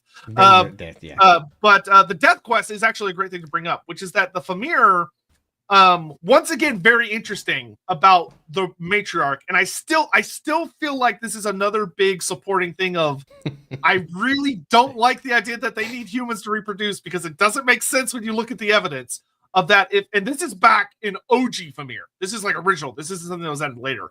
If the matriarch dies, the clan dies. They just die. There is no possibility of them surviving, because when the matriarch dies, the clan goes on a death quest. And sometimes if a Fimir noble like fucks up or pisses off a matriarch, they might get sent on a death quest. But what it is it's exactly what it sounds like. The Fimir get together, whoever it is that's going, and they march in a direction and they fight until they die. There is no. It's almost for a big fight. Yeah. It's almost kind of like a Slayer's Doom in a sense, but without like I'm trying to get honor. But there is no turning back. There's no way out of it. If your Fimir matriarch dies, the Directs will come with you. Like everybody gets together. And you march off and you fight until you die. Because to me, what's interesting is that if the Mirgs were not giving birth, if they were not laying eggs, if they were not spawning young, why do they need human women? It was magic. But the Directs can use magic. Yeah, but they couldn't use the full magic. The Directs were priests in their original intention. They that like a sack of hammers real fast. Yeah. They turned into wizards really quick. It was ritualized sacrifice, for want of a nice way of putting it. That the mother would observe and be effectively the overseer of. And yeah, it's horrible. Yeah. So but without her, it all falls apart. Yeah, I mean, even in the White Dwarf book, or the White Dwarf 102, the Fimir Directs are just wizards. Yeah. Like they turned into wizards really fast. Real fast, yeah, totally. So I will say, look at that. That's because you got to remember, it's that because there was no priest rules in Warhammer. Interesting. They just didn't exist, so all priests were wizards in Warhammer. So they got turned into wizards for the Warhammer equivalent, because there was no equivalent for priesty rules.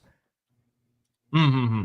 Necromancer Kobold. I find it interesting that they also use slave labor and soldiers in the Shurls, but the Shurls are better dressed and equipped than most slaves. And well, it's because they're not. Debatably, they're not strictly slaves. They're just the lower caste. Yeah, it's always noted that they're not called slaves. It just says they're treated about as badly as slaves. Yeah, where their deaths don't really matter, and they're sort of kind of thrown at problems, because they're drones. Just like how an ant colony doesn't really give a shit about, if the smallest die. Like, who cares? Super Orlok, Fimir ranked by size like orcs or humans in 40k. That is a way you could look at it when it comes to fighting, at least. Captain Magma, what if Mother Ostenka is a rogue Fimir that shape changed to look more humanoid and take advantage of the cold, dark atmosphere of Kislev? That is definitely an angle you could take. Yeah, that's a lot. You could, I guess, if you feel hell bent, but you could. Anyway, okay, we done. Time for a quick conclusion. All right, Fimir. I really like the Fimir. I have always really liked the Fimir. The problematic aspects of the Fimir, which we have discussed at length, and I'm not going to go back into. I didn't even realize that much as a kid, much like Graham didn't when he first wrote it, because we saw it as the mythical entities that they were, and we kind of used them like that in our games. They were the horrific fiend that lay beyond the horizon. But the more that they were examined, the more it became clear that their unfortunate aspects were problematic. Now, in a perfect world, they would have been written well in the beginning, and the problematic aspects of them would be incorporated as a core component of what they are in a way that makes everyone go, oh my God, they're awful. But we understand that they are awful within an awful world, and this is how to use them. But that didn't happen. And that means that we are left with a species that I think Sotek has done a very good job of trying to justify as not being parasitically attached to the human species in order to create their kids. He is desperately trying to say that the Fimir are more and better than that. And I think that's something that Games Workshop has to do. Because we have got a super cool, unique Warhammer species. The goal at the very beginning that Brian Ansell set them off towards was to create something that was unique and Warhammer. And they did. There wasn't really anything like it. And yes, they just copy-pasted a piece of art from Alan Lee into Warhammer. They took the idea of the Fomorians from Irish legend and they added some extra bits from elsewhere, whether it's the Cúnal Trow from Northern Scottish legend or whatever. But they created something new out of that. And the Fimir are a rare example in the Warhammer world of something that is actually pretty unique. And the more you dive into it, they've actually also got a really unique story for Warhammer 2, where they are one of the indigenous species of the Warhammer world, and one that turned to chaos possibly out of desperation, or possibly even creating the seeds of what chaos would become through their early, rather primitive worship. They could be the ones who are responsible for blowing up the entire Warhammer world in the end, and that's also a potentially cool story. They potentially rose to have an empire of sorts that spanned the world. There was definitely clans of them all over the place. They were definitely doing something during the Cataclysm. Again, not poorly described. But beyond that, afterwards, we have an incredibly sad tale of this species that have been abandoned, both by Games Workshop, and whilst they pop up here or there, they have been abandoned largely, and also by their gods. So there is a beautiful tale that can be told there of the aching loneliness of these poor, lost, forgotten monsters in the bog, the demons of the mist, truly terrifying creatures that lie beyond, that are possibly pitiful and pathetic, but also tremendously scary. And, depending on how you build them as miniatures, potentially really big. I mean, really big, according to that one that we just saw pictured, which was pretty cool. And that, for me, means that the Fimir, from my perspective at least, should be updated. And this is basically my challenge to Games Workshop. Do it. And do it properly. And either confirm that they are horrific entities, and this is a part of your world, or firmly change it, because you can't carry on like this. Constantly writing around it empowers people who want to use them towards bad ends. But writing them maturely, if they are as dark and as evil as we have suggested they could be through the course of this stream, if they are that and they are tackled maturely, it also defangs those who try to use them as a tool of power. So Games Workshop needs to do this properly. They have a responsibility because they created them and they're theirs, and they never got rid of them. And they are still sitting on the periphery, ready to come out of the mist and potentially return in the old world. And if they just write around this problem one more time, we are so fucking streaming about that, and we are going to call them out, because it is absolutely unacceptable to not tackle what they actually are, because they have got a dark history that either needs to be confirmed or denied.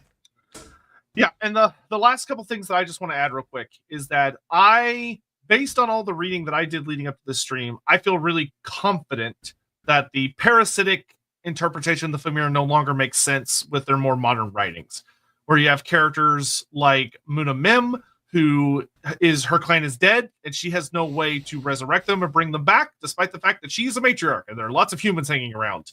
So if a matriarch is the part of the process, then she should be able to do it. And then we have things like death quests, where if the matriarch dies, the entire clan dies, which, once again, they have magic, there are plenty of humans, they should be able to get around that.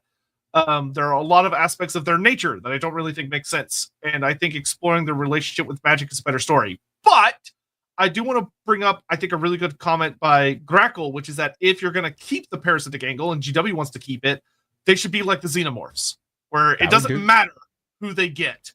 It doesn't matter if they get men or women, as long as they're humans. I actually agree with this. This was part of the conversation that was held over on the LAWhammer Discord about them. And the idea was it shouldn't just be the targeting of women. It should be the targeting of people, the targeting of mortals, because they themselves are something that are a bit beyond, a bit more magical, a bit more scary, a bit more beyond. And I think that would work really well. It would make them horrific. And I kind of like that. After all, we don't call out aliens for being problematic, even though they are a standing metaphor for sexual assault. And that's exactly what they're supposed to be, and that's good. And having that sort of media to discuss and work around these things is generally a good thing. But again, if we are discussing on the roleplay side, we have to be mature in how it's presented. Let us men have some fear too, damn it! Oh, damn it! Now, let's catch our last super chats before we dial off, because there's a couple there. Yeah. The last thing I'll say is that if you do go the parasitic route, I also think the responsible thing to do is to detail how it works, whether it's like a ritual or a tadpole or whatever. Don't let it be the vague mystery, because that's where the frankly rapey stuff comes from. Yeah, it is absolutely where it comes from. If you're gonna get in the weeds, get in the fucking weeds. Yeah. Ricky Chapman, our Warhammer Fantasy Roleplay campaign is nuts. A Chaos Lord, a Fallen Shukengun, who's apparently married to a Fimir, a Chaos Ogre, a Dancer from End, and a Mad Wizard before the end times. That is the most hilarious, sounds awesome, bad shit Chaos campaign party I've ever heard. Chaos campaigns and Wolfrup are super fun if you can find a group to run it with. That's I've run a few in my time. It's always good. Crap Ballots, thank you so much for the thought-provoking Lorebeards podcast series. Been binging you for a week now. Oh, well, thank you. We are glad to hear that. By the way, I will update the podcast and the whatever you call it, the podcast website version. Podcast site. Yeah. I will update that in the playlist. That's what I meant to say earlier. Nils Andre, thanks for the stream. Just wanted to say hey. Well, thank you. And that's it. So thanks all. That was a good one. I'll admit it was a topic that I had a certain amount of trepidation towards, but that's because of my own history with the topic. But I think we covered it pretty well. I think we did go into the weeds in a few places, and we took our time with it, meaning that as your super chats piled up, we were still going on. But I think it came out pretty well by the end. Yeah, I'm pleased. I agree with Andy. I was always a little nervous about this one because there were things we had to talk about, but I feel good about where we ended up. Okay. I see a lot of people bitching about it. What about the bog octopus? Well, first of all, a bog octopus stream. Yeah, we'll do a bog octopus thing because there are a couple of bog octopi I really want to talk about because they're hilarious in the sewers down where you poop. But is this what we're doing next week? I'd forgotten. Yes, Help It is next Sunday. That's a nice way to end. I'd forgotten that we were doing that. Yeah, that being said, bog octopi, if Fimir were ever a full range, they would obviously have a bog octopus as one of their monsters. They'd have to. It's in the bog. Just up there with the finworm. Finworm's really cool. Do Fimir have any cattle monsters? Not really. Not really. But I definitely think if you're expanding them fully, we would be having a full bog examination. Oh, okay. What about Kroll? So Kroll is purely from the Warpstone magazine. Kroll does not exist in any other material, so he's purely a fan-made thing. He's not canonical. There is nothing like Baylor gets mentioned in the old stuff. Kroll is completely made up. Yeah. All right. Anyway, that wraps us up. This Wednesday we're doing something. Over on the after LAWhammer, I think we're on my channel next time. Yeah, yes. LAWhammer this Wednesday and Hell Pit next Sunday on LAWhammer. Hell Pit, oh yeah, die. It's gonna be a super good time. Yeah, we're gonna have please gaming shenanigans. LAWhammer this Friday. Rookery. It's this Friday is the Guns of Nuln. What's happening in the south? Oh, when are we coming back to main story? I want to know what happens. The week after. Okay. And then we have, even though what happened in Reichland was super fucked. That was a thing. Yeah. But the opening, it's like, we're doing Inglorious Bastards, okay? Good times. That was quite fun, though. Yeah, that was a fun watch. And then Saturday, Rookery, do you know who you're having on this week? I do. I just can't remember. There you go. Someone will show up on Rookery somewhere. You can all find out. It's I forget. We had we just had Mike on, didn't we? Yes, for Trench Crusade. For Trench Crusade, yeah, that was good.